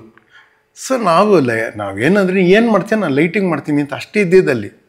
ಭಾಷೆದಿತ್ತು, ಯಾವ ಭಾಷೆ, ಕನ್ನಡಿಗ, ತಮಿಳ್, ತೆಲುಗು, ಪಂಜಾಬಿ, ಒಡಿಯಾ, ಬೆಂಗಾಲಿ ಈ ಥರ ಇದ್ದಿತ್ತು. ತಮಿಳಿದ್ರು, ತೆಲುಗು ಯಾರೂ ಇರಲಿಲ್ಲ, ಮರಾಠಿಯವರು ಇರೋರು, ಅಂದರೆ ಥಿಯೇಟ್ರ್ ಜಾಸ್ತಿ ಇಂಟ್ರೆಸ್ಟ್ ಇರೋರು, ಗುಜರಾತಿಯವರು ಇರೋರು, ಬೆಂಗಾಲಿ ಇರೋರು, ಈ ಥರದವ್ರು ಥಿಯೇಟ್ರಲ್ಲಿ ಇರೋರು. ಅವ್ರ ಜೊತೆ ನಮಗೆ ಅವ್ರವ್ರ ಭಾಷೆಯಲ್ಲೇ ಮಾತಾಡೋರು, ಎಲ್ಲರೂ ಇಂಗ್ಲೀಷ್ನಲ್ಲಿ ಮಾತಾಡೋರು. ಸೊ ಇಂಗ್ಲೀಷ್ ಥಿಯೇಟ್ರಲ್ಲಿ ನಾನು ತುಂಬ ಕಾಲ ಕಳೆದಿದ್ದೀನಿ ನಾನು. ಸೊ ಅಲ್ಲಿದ್ದಾಗ ಅವರು ತುಂಬ ಎನ್ಕರೇಜಿಂಗ್ ಆಗಿದ್ದರು. ಈಗ ನಂಗೆ ಲೈಟಿಂಗ್ ಬರುತ್ತೆ ಅಂದರೆ ನನ್ನ ತೊಗೊಂಡೋಗಿ ಇಲ್ಲಿ ಕೂಡಿಸ್ಬಿಡೋರು, ಲೈಟಿಂಗ್ ಬರುತ್ತೆ. ಮತ್ತು ನಾನು ಲೈಟಿಂಗ್ನ ನಾನು ಹೆಂಗೆ ಮಾಡ್ತಿದ್ದರೆ, ನಾನು ಫುಲ್ ಸ್ಕ್ರಿಪ್ಟು ನಾನು ಕಲ್ತ್ಕೊಂಡ್ಬಿಡ್ತಿದ್ದೆ ರೈಟಿಂಗಿಗೆ. ಸೊ ಕ್ಯೂಸ್ ನನಗೆ ಸ್ಕ್ರಿಪ್ಟಿಂದ ನಂಗೆ ನೋಡೋದೇ ಇಲ್ಲ, ನನಗೆ ಗೊತ್ತಾಗಿರೋ. ಮತ್ತು ಎಲ್ಲ ರಿಹರ್ಸಲ್ಲೂ ನೋಡ್ತಾ ಇದ್ದೆ, ಮೂವ್ಸು ಎಲ್ಲ ಗೊತ್ತಿರೋದು. ನಾನು ಸಜೆಸ್ಟ್ ಮಾಡ್ತಾಯಿದ್ದೆ, ಮೂವ್ಸ್ ಸಜೆಸ್ಟ್ ಮಾಡ್ತಿದ್ದೆ ಅವ್ರಿಗೆ. ಅಲ್ಲೂ ಹಿಂಗೆ ಬರೋಕ್ಕೆ ಹೇಳಿ, ಅಲ್ಲಿ ಲೈಟ್ ಸ್ಪಾಟ್ ಇರುತ್ತೆ ಅಲ್ಲಿ ಬರೋಕ್ಕೆ ಹೇಳಿ, ಆ ಥರ ಎಲ್ಲ ನಾನು ಮಾಡ್ತಿದ್ದೆ. ಅವರು ನನಗೆ ಇಂಗ್ಲೀಷ್ ಥಿಯೇಟ್ರ್ ಅವರೇ ನನಗೆ ಹೇಳೋಕ್ಕೆ ಶುರು ಮಾಡಿದ್ರು, ಡೈರೆಕ್ಟ್ ಮಾಡು ನೀನು ಅಂತ. ಅವರು ಎನ್ಕರೇಜ್ ಮಾಡಿ ನಾನು ಡೈರೆಕ್ಟ್ ಮಾಡೋಕ್ಕೆ ಶುರು ಮಾಡಿದೆ. ಡೈರೆಕ್ಟ್ ಮಾಡ್ತಾ ಇರ್ಬೇಕಾದ್ರೆ ಅವ್ರು ಎನ್ಕರೇಜ್ ಮಾಡೋದಕ್ಕೆ ನಾನು ಆ್ಯಕ್ಟ್ ಮಾಡೋಕ್ಕೆ ಶುರು ಮಾಡಿದೆ. ಬಟ್ ಅಲ್ಲಿ ಪ್ರಾಬ್ಲಮ್ ಡಮ್ ಅಂತ ಹೊಡಿತು. ಆ್ಯಕ್ಟ್ ಮಾಡ್ಬೇಕಾದ್ರೆ your accent is not good ಅಂತ ಹೇಳೋರು, ಇಂಗ್ಲೀಷ್ ಆ್ಯಕ್ಸೆಂಟ್ ಸರಿಗಿಲ್ಲ ನಿಂದು ಅಂತ ಹೇಳ್ತಿದ್ರು. ಅದಕ್ಕೆ ಆ್ಯಕ್ಟಿಂಗ್ ಇಂಗ್ಲೀಷ್ನಲ್ಲೂ ನಿಲ್ಲಿಸ್ಬಂದು 2 ಸತಿ ಮಾಡಿ ಬಿಟ್ಬಿಟ್ಟೆ, ಇಂಗ್ಲೀಷ್ನಲ್ಲೂ ಮಾಡೋದು ಬಿಟ್ಬಿಟ್ಟೆ. ಈಗ ಆ್ಯಕ್ಟರ್ ಅಂತ ಯಾಕಾಗಿದೆ ಅಂದರೆ, ನನ್ನ ಶಿಷ್ಯ ಒಬ್ಬ ಅರ್ಜುನ್ ಚಕ್ರಧರ್ ಅಂತ, ನಿಮ್ಮ ಮಣಿಪಾಲಲ್ಲಿ ಅವನು ಕಮ್ಯುನಿಕೇಷನ್ ಮಾಡಿ, ಅವನ ಶಿಷ್ಯ ಅಂದರೆ ಒಂಥರ ನನ್ನ ಅಡ್ವೈಸ್ ಎಲ್ಲ ತೊಗೊಳ್ತಿದ್ದ. ಅವನು ಗರ್ವ ಅಂತ ನಾನು ಒಂದು ಸೀರಿಯಲ್ ಮಾಡ್ತಾಯಿದ್ದೆ, ಅದ್ರ ಫ್ಯಾನ್ ಅವನು ಶುಜಿತ್ ಸರ್ಕಾರ್ ಅವ್ರ ಹತ್ರ ಕೆಲಸ ಮಾಡ್ತಿದ್ದ. ಅವನು ನನಗೆ ಹೇಳ್ದ, ಸರಿ ಇದೊಂದು ರೋಲ್ ಇದೆ. ಅವನು ಟಿ ವಿ ಕಮರ್ಷಿಯಲಲ್ಲಿ ಅಂದರೆ ಅಡ್ವರ್ಟೈಸ್ಮೆಂಟ್ ಮಾಡೋಕ್ಕೆ ಕೇಳ್ತಿದ್ದ. ನಾನು ಅಡ್ವರ್ಟೈಸ್ಮೆಂಟ್ ಮಾಡಲ್ಲ, ನಾನು ಆ್ಯಕ್ಟ್ ಮಾಡಲ್ಲ ಅಡ್ವರ್ಟೈಸ್ಮೆಂಟಲ್ಲಿ ಹೇಳ್ತಿದ್ದೆ ನಾನು. ಸರ್ ದುಡ್ಡಿದೆ ಅಂತಲೇ ನಾನು ಮಾಡ್ತಿರಲಿಲ್ಲ. ಅವನು ನನಗೆ ಹೇಳ್ದೆ, ಇದೊಂದು ಇದೆ ರೋಲು, ನಿಮ್ಗೆ ತುಂಬ ಸೂಟ್ ಆಗುತ್ತೆ, ನೀವು ಇದನ್ನು 2 ಸೀನ್ ಕಳಿಸ್ತೀನಿ, ಕ್ಯಾರೆಕ್ಟರ್ ಸ್ಕೆಚ್ ಕಳಿಸ್ತೀನಿ ಮಾಡಿ. ಸಖತ್ ಬ್ರಿಲಿಯಂಟ್ ಸ್ಕ್ರಿಪ್ಟ್, ನಾನು ನೋಡಿದ್ರೆ ಗೊತ್ತಾಗ್ತಾಯಿತ್ತು. ನಾನು ಹೇಳಿದೆ, ಯಾರಿದು ಬರೆದಿದ್ದು ಅಂತ. ಇದು ಜೂಹಿ ಚತುರ್ವೇದಿ ಅಂತ ನಮ್ಮ ರೈಟರ್ ಇದ್ದಾರೆ, ಅವ್ರು ಬರೆದಿರೋದು. ಮಾಡ್ತೀಯ, ನೀವೇ ಆಡಿಷನ್ ಮಾಡಿ ಕಳಿಸಿ. ನಾನು ಸುಚಿತ್ರದಲ್ಲಿ ಈ ಬಾಲಾಜಿ ಮನೋಹರು, ದಿವ್ಯಾ, ಅಜಿತ್ ಹಂದೆ ಅವ್ರನ್ನೆಲ್ಲ ಸೇರಿಸ್ಕೊಂಡು ನಾನು ಸುಚಿತ್ರದಲ್ಲೇ ಅದನ್ನ ಶೂಟ್ ಮಾಡಿಕೊಂಡು ನಾನೇ ಬ್ಲಾಕಿಂಗ್ ಎಲ್ಲ ಮಾಡ್ಕೊಂಡು ಶೂಟ್ ಮಾಡ್ಕೊಂಡು ಕಳಿಸ್ದೆ. ನಾನು ಕಾಸ್ಟ್ ಮಾಡಿದ್ರು. ಅದಾದಮೇಲೆ ಈಗ ಒಂದು 90 ಸಿನಿಮಾ ಮಾಡಿದ್ದೀನಿ ನಾನು, ಒಂದು 5-6-7 ಭಾಷೆಯಲ್ಲಿ ಮಾಡಿದ್ದೀನಿ ನಾನೀಗ. ಬಟ್ ಆ್ಯಕ್ಟರ್ ಅಂತ ಆಗಿದ್ದು ಆ ಸಿನಿಮಾಯಿಂದ. ಸೊ ನೋಡಿರಿ, ನೀವೇನು ಕೇಳಿದ್ರೆ ಇಷ್ಟು ಉದ್ದ ಹೇಳ್ತೀನಿ ಅಂದರೆ, ಯಾವುದೂ ಎಲ್ಲದಕ್ಕೂ ಒಂದಕ್ಕೊಂದು ಸಂಬಂಧ ಇರುತ್ತೆ ಗೊತ್ತಾ. ಆ್ಯಕ್ಚುಲಿ ಈ ಕನ್ನಡದಲ್ಲಿ ಜಾತಿ ಸಮಸ್ಯೆ ಇದ್ದಿದ್ದರಿಂದ ನಾನು ಜಾಸ್ತಿ ಇಂಗ್ಲೀಷ್ ಕಡೆ, ಇಂಗ್ಲೀಷ್ ಥಿಯೇಟರ್ ಕಡೆ, ಇಂಗ್ಲೀಷ್ ಲಿಟ್ರೇಚರ್ ಬಗ್ಗೆ, ಇದು ಗ್ಲೋಬಲ್ ಪಾಲಿಟಿಕ್ಸ್ ಬಗ್ಗೆ, ನಾನು ಇಂಗ್ಲೀಷ್ ಜರ್ನಲಿಸ್ಟ್ ಅದಕ್ಕೆ ಕೂಡ. ಮತ್ತು ನಾನು ಎಲ್ಲೆಲ್ಲಿ ಇಂಟರ್ನ್ಯಾಷನಲ್ ಟ್ರಾವೆಲ್ ಎಲ್ಲ ಮಾಡೋಕ್ಕಾಗಿರೋದು ನನಗೆ ಇಂಗ್ಲೀಷು ಗೊತ್ತಿರೋದ್ರಿಂದ, ಮತ್ತು ಇಂಟರ್ನ್ಯಾಷನಲ್ ವಿಷಯಗಳು ನನಗೆ ಗೊತ್ತಿರೋದ್ರಿಂದ. ಸೊ ನಾನು ಒಟ್ಟು ಇಲ್ಲಿ ಕರ್ನಾಟಕದಲ್ಲಿ ನಾವೆಲ್ಲ ನಮ್ಮ ಯೌವನದಲ್ಲಿ ನಮ್ಮ ಮೇಲೆ ಇವರು ಹೇರಿದ ಈ ಜಾತಿ ಸಮಸ್ಯೆಗಳಿಂದ, ಕಷ್ಟಗಳಿಂದ ಅಥವಾ ಕೀಳರಿಮೆ ಅದು ಹುಟ್ಟಿಸಿದ್ರಿಂದ ನಾವು ಕನ್ನಡದ ಹೊರಗಿನ ವಾತಾವರಣದಲ್ಲಿ ಬೆಳೆಯೋದಕ್ಕೆ ಆಗ್ಬಿಡುತ್ತೆ ನನಗೆ. ಆಮೇಲೆ ವಾಪಸ್ ಬಂದಿದ್ದೀನಿ. ನನಗೆ ಆಮೇಲೆ ಕನ್ನಡಿಗರು ನನಗೆ ಹೆಲ್ಪ್ ಮಾಡಿಲ್ಲ ಅಂತ ಹೇಳೋದಕ್ಕೆ ಸಾಧ್ಯನೇ ಇಲ್ಲ. ಈಗ ನಾನು ಪರ್ವ ನಾಟಕ ಮಾಡಿದಾಗಲಿ, ಶಿಕಾರಿ ಮಾಡಿದಾಗಲಿ ನನಗೆ ತುಂಬ ಪ್ರಶಂಸೆ, ಸಪೋರ್ಟು ಎಲ್ಲ ಕೊಟ್ಟಿದ್ದಾರೆ. ನನಗೆ ಸೀರಿಯಲ್ ಮಾಡಿದಾಗಲೂ ಕೆಲವು ವರ್ಗಗಳಿಂದ ನನಗೆ ತುಂಬ ಬೆಂಬಲ ಸಿಕ್ಕಿದೆ. ಸೊ ಕೊರಗಿಲ್ಲ ನನಗೆ, ಅಂದರೆ ದ್ವೇಷ ಇಲ್ಲ. ಬಟ್ ನನಗೆ ಕನ್ನಡ ಸಾಹಿತ್ಯ ರಂಗದವ್ರು ಕಂಡ್ರೆ ನನಗೆ ಸ್ವಲ್ಪ ಭಯ ಇದೆ. ಅವರು ಏನು ಮಾಡೋದಕ್ಕೂ ಹೇಸೋದಿಲ್ಲ ಅಂತ ನನ್ನ ಅಭಿಪ್ರಾಯ. ಅಸೂಯೆ, ಅವ್ರ ಮತ್ಸರದಿಂದ ಕೂಡಿದ ಕೂಟ ಅದು. ಒಬ್ಬರನ್ನ ಕಂಡ್ರೆ ಒಬ್ರಿಗೆ ಆಗಲ್ಲ, ಒಟ್ಟಿಗೆ ಯಾರು ಕಂಡ್ರೂ ಆಗಲ್ಲ ಆ ಥರ ಅವರು. ನೀವು 6-7 ಭಾಷೆಯಲ್ಲಿ ಮೂವಿ ಮಾಡಿದ್ದೀರಾ. ಮಲಯಾಳಂ ಭಾಷೆ ಬರುತ್ತಾ ಮಾತಾಡಲಿಕ್ಕೆ, ಫ್ಲೂಯೆನ್ಸ್? ನನಗೆ ಯಾವ ಭಾಷೆನೂ ಚೆನ್ನಾಗಿ ಮಾತಾಡೋಕ್ಕೆ ಬರೋದಿಲ್ಲ. ಇಂಗ್ಲೀಷ್ ಕೂಡ ನಂಗೆ ಸರಿಯಾಗಿ ಮಾತಾಡೋಕ್ಕೆ ಬರೋದಿಲ್ಲ. ನನಗೇನೆಂದರೆ, ನನಗೆ ಭಾಷೆನ ಬೇಗ ಗ್ರಹಿಸಿ ಅದನ್ನು ಚೆನ್ನಾಗಿ ಬಳಸೋದಕ್ಕೆ ಬರೋದಿಲ್ಲ. ಈಗ ಪ್ರಕಾಶ್ ರೈ ತುಂಬ ಚೆನ್ನಾಗಿ ಮಾಡ್ತಾನೆ, ನನಗೆ ಅದು ಆಗೋದಿಲ್ಲ. ನಾನು ಕಷ್ಟಪಟ್ಟು ಕಲಿತೀನಿ. ನನಗೀಗ ನೋಡಿ, ಈಗೊಂದು ಮಲಯಾಳಂ ಸಿನಿಮಾದಲ್ಲಿ ಮಾಡ್ತಾಯಿದ್ದೀನಿ ನಾನು. ನನಗೆ ಅವರು ಲೈನ್ಸ್ ಕೊಡ್ತಾರೆ, ಕಷ್ಟಪಟ್ಟು ಕಲಿತೀನಿ, ಆ ಲೈನ್ಸ್ ಹೇಳ್ತೀನಿ. ಅವರು ಕೋಚ್ ಎಲ್ಲ ಕೊಡ್ತಾರೆ ಕಲ್ತ್ಕೊಳ್ಳೋಕ್ಕೆ. ಅವ್ರನ್ನೂ ಮತ್ತು ಸಾರಿ ಅಂತ ಹೇಳ್ಬಿಟ್ಟು ಮಾಡ್ತೀನಿ. ನನಗೆಲ್ಲ ಲೈನ್ಸ್ ಕೊಟ್ಟರೆ ಹಿಂದಿ, ತೆಲುಗು ಇದ್ದಿದ್ರಲ್ಲಿ ಪರವಾಗಿಲ್ಲ. ನನಗೆ ಕನ್ನಡಕ್ಕೆ ತೆಲುಗುಲಿ ನನಗೆ ಆ್ಯಕ್ಸೆಂಟ್ ಇದೆ ಅಂತಲೇ ಏನು ಹೇಳಲ್ಲ. ನನಗೆ ಮಾತಾಡೋಕ್ಕೆ ಈಸಿಯಾಗಿ ಬಿಡ್ತಾರೆ. ಅಂದರೆ ಅವ್ರದ್ದೇ ಬ್ಯೂಟಿಫುಲ್ ಮ್ಯೂಸಿಕಲ್ ಡೈಲೆಕ್ಟ್ ಯಾವುದಿರೋದ್ರೆ ನನಗೆ ಕಷ್ಟ ಆಗುತ್ತೆ. ಸೊ ನಾರ್ಮಲ್ ತೆಲುಗು ಏನಾದ್ರು ಕೊಟ್ಟರೆ ನನಗೆ ತೆಲುಗು ಲೈನ್ಸ್ ಕೊಟ್ಟ ತಕ್ಷಣ ಮಾತಾಡೋಕ್ಕಾಗತ್ತೆ. ಹಿಂದಿ ಸ್ವಲ್ಪ ಕಷ್ಟಪಟ್ಟು ಮಾಡ್ತೀನಿ. ತಮಿಳು ಇನ್ನೂ ಹೆಚ್ಚು ಕಷ್ಟಪಟ್ಟು ಮಾಡ್ತೀನಿ, ಮಲಯಾಳಂ ಭಯಂಕರ ಕಷ್ಟಪಟ್ಟು ಮಾಡ್ತೀನಿ. ಸೊ ಕಷ್ಟ ಆಗುತ್ತೆ ಲ್ಯಾಂಗ್ವೇಜ್ ಗೊತ್ತಿಲ್ಲದೆ ಆ್ಯಕ್ಟ್ ಮಾಡೋದು, ಬಟ್ ಮಾಡ್ತೀನಿ, ಕಲ್ತ್ಕೊಂಡು ಮಾಡ್ತೀನಿ. ನನಗೆ ಕನ್ನಡ ಇಂಗ್ಲೀಷು ಬರುತ್ತೆ, ಮಿಕ್ಕಿದ್ದೆಲ್ಲ ಕಷ್ಟ.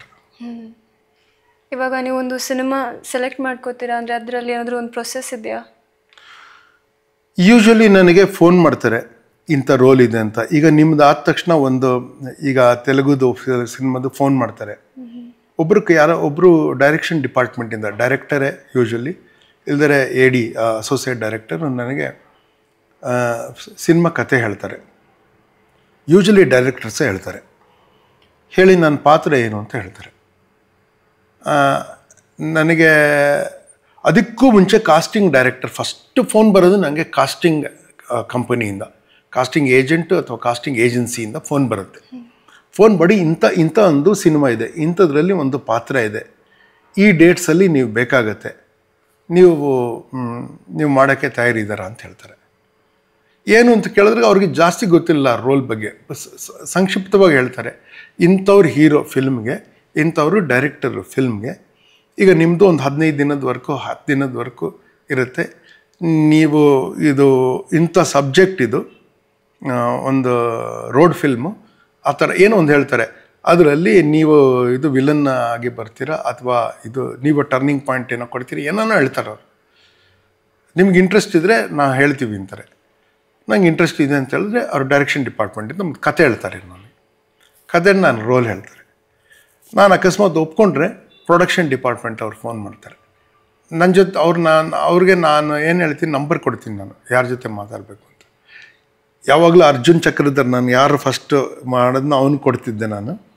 ಅವನೊಂದು 8-10 ವರ್ಷ ನನಗೆ ಮಾಡಿದವನು. ಈಗ ನಾನು ಸನ್ನಿನ್ಲಾನೇ ಮಾಡ್ತಾರೆ ಪಾಪ. ಅವರು ಟ್ಯಾಕ್ಸ್ ಕಂಪನಿ ಟ್ಯಾಕ್ಸ್ ಪ್ರಾಕ್ಟೀಸ್ ಮಾಡ್ತಾರವರು, ಅಂದರೂ ಬಿಡು ಮಾಡಿಕೊಂಡು ನಂದು ನೋಡ್ಕೊಳ್ತಾರೆ. ಅವ್ರು ಮಾತಾಡ್ತಾರೆ, ಡೇಟ್ಸು ರೇಟು ಅದೆಲ್ಲ ಅವ್ರು ಮಾತಾಡ್ತಾರೆ. ಅದು ಒಪ್ಪಿಗೆ ಆದಮೇಲೆ ಆ ಪ್ರೊಡಕ್ಷನ್ನವ್ರು ನನಗೆ ಫೋನ್ ಮಾಡಿ ಮೆಷರ್ಮೆಂಟ್ಸು ಅದೆಲ್ಲ ಕಳಿಸ್ಕೊಡ್ಬೇಕು, ಅದೆಲ್ಲ ಕಳಿಸ್ಕೊಡ್ತೀನಿ. ಆಮೇಲೆ ಅಲ್ಲೋಗಿ ಲುಕ್ ಟೆಸ್ಟು ಅದು ಮಾಡ್ತಾರೆ. ಅದಾದಾಗ ಫೈನಲ್ ಆಗುತ್ತೆ. ಆಮೇಲೆ ಡೇಟ್ಸ್ ಪ್ರಕಾರ ಹೋಗಿ ಆ್ಯಕ್ಟ್ ಮಾಡಿ ಬರ್ತೀನಿ. ಇದು ಪ್ರೋಸೆಸ್. ಕನ್ನಡ ಹಂಗಲ್ಲ. ಪ್ರೊಡಕ್ಷನ್ ಮ್ಯಾನೇಜರ್ ಫೋನ್ ಮಾಡ್ತಾನೆ. ಫೋನ್ ಮಾಡಿ, ಸರ್ 23rd ಫಾದರ್ ರೋಲ್ ಇದೆ, ಬರ್ತೀರಾ ಅಂತ ಹೇಳ್ತಾರೆ.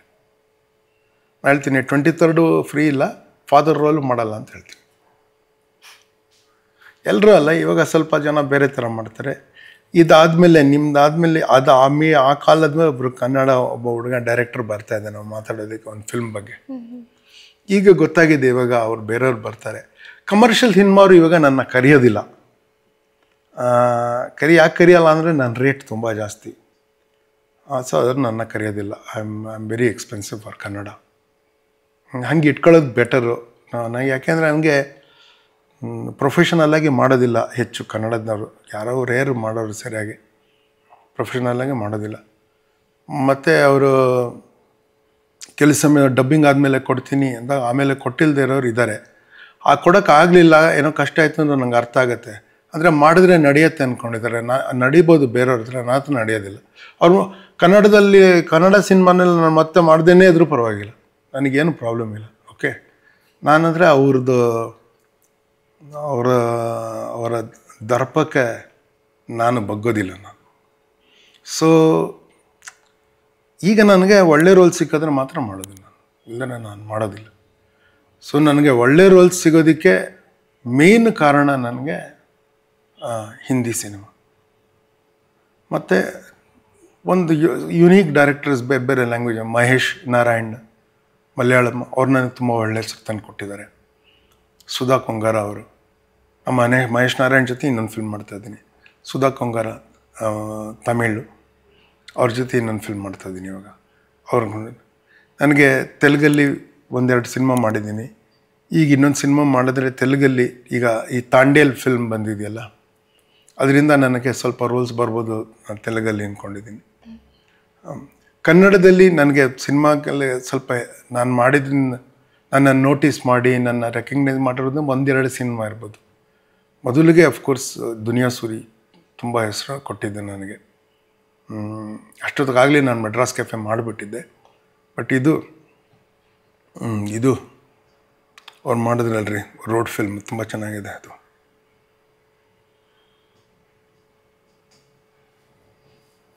ದುನಿಯಾ ಸೂರಿ ಇದೊಂದು ಒಳ್ಳೆ ಫಿಲ್ಮ್ ಬಂದಿದ್ದಲ್ರಿ ಇದು. ಓಕೆ, ಅವ್ರ ಫಿಲ್ಮ್ ಅದರಲ್ಲಿ ನನಗೆ ಒಳ್ಳೆ ಹೆಸರು ಬಂತು.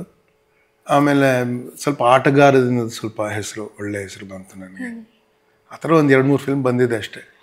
ಬಟ್ ಕನ್ನಡದಲ್ಲಿ ನಾನು ಸಿನಿಮಾಲಿ ನನ್ನ ಗುರುತಿಸೋದಕ್ಕಿಂತ ನನಗೆ ಬೇರೆ ಭಾಷೆಯಲ್ಲಿ ಮಾಡೋದಕ್ಕೇ ನನಗೆ ಗೌರವ ಇರೋದು ಆ್ಯಕ್ಚುಲಿ.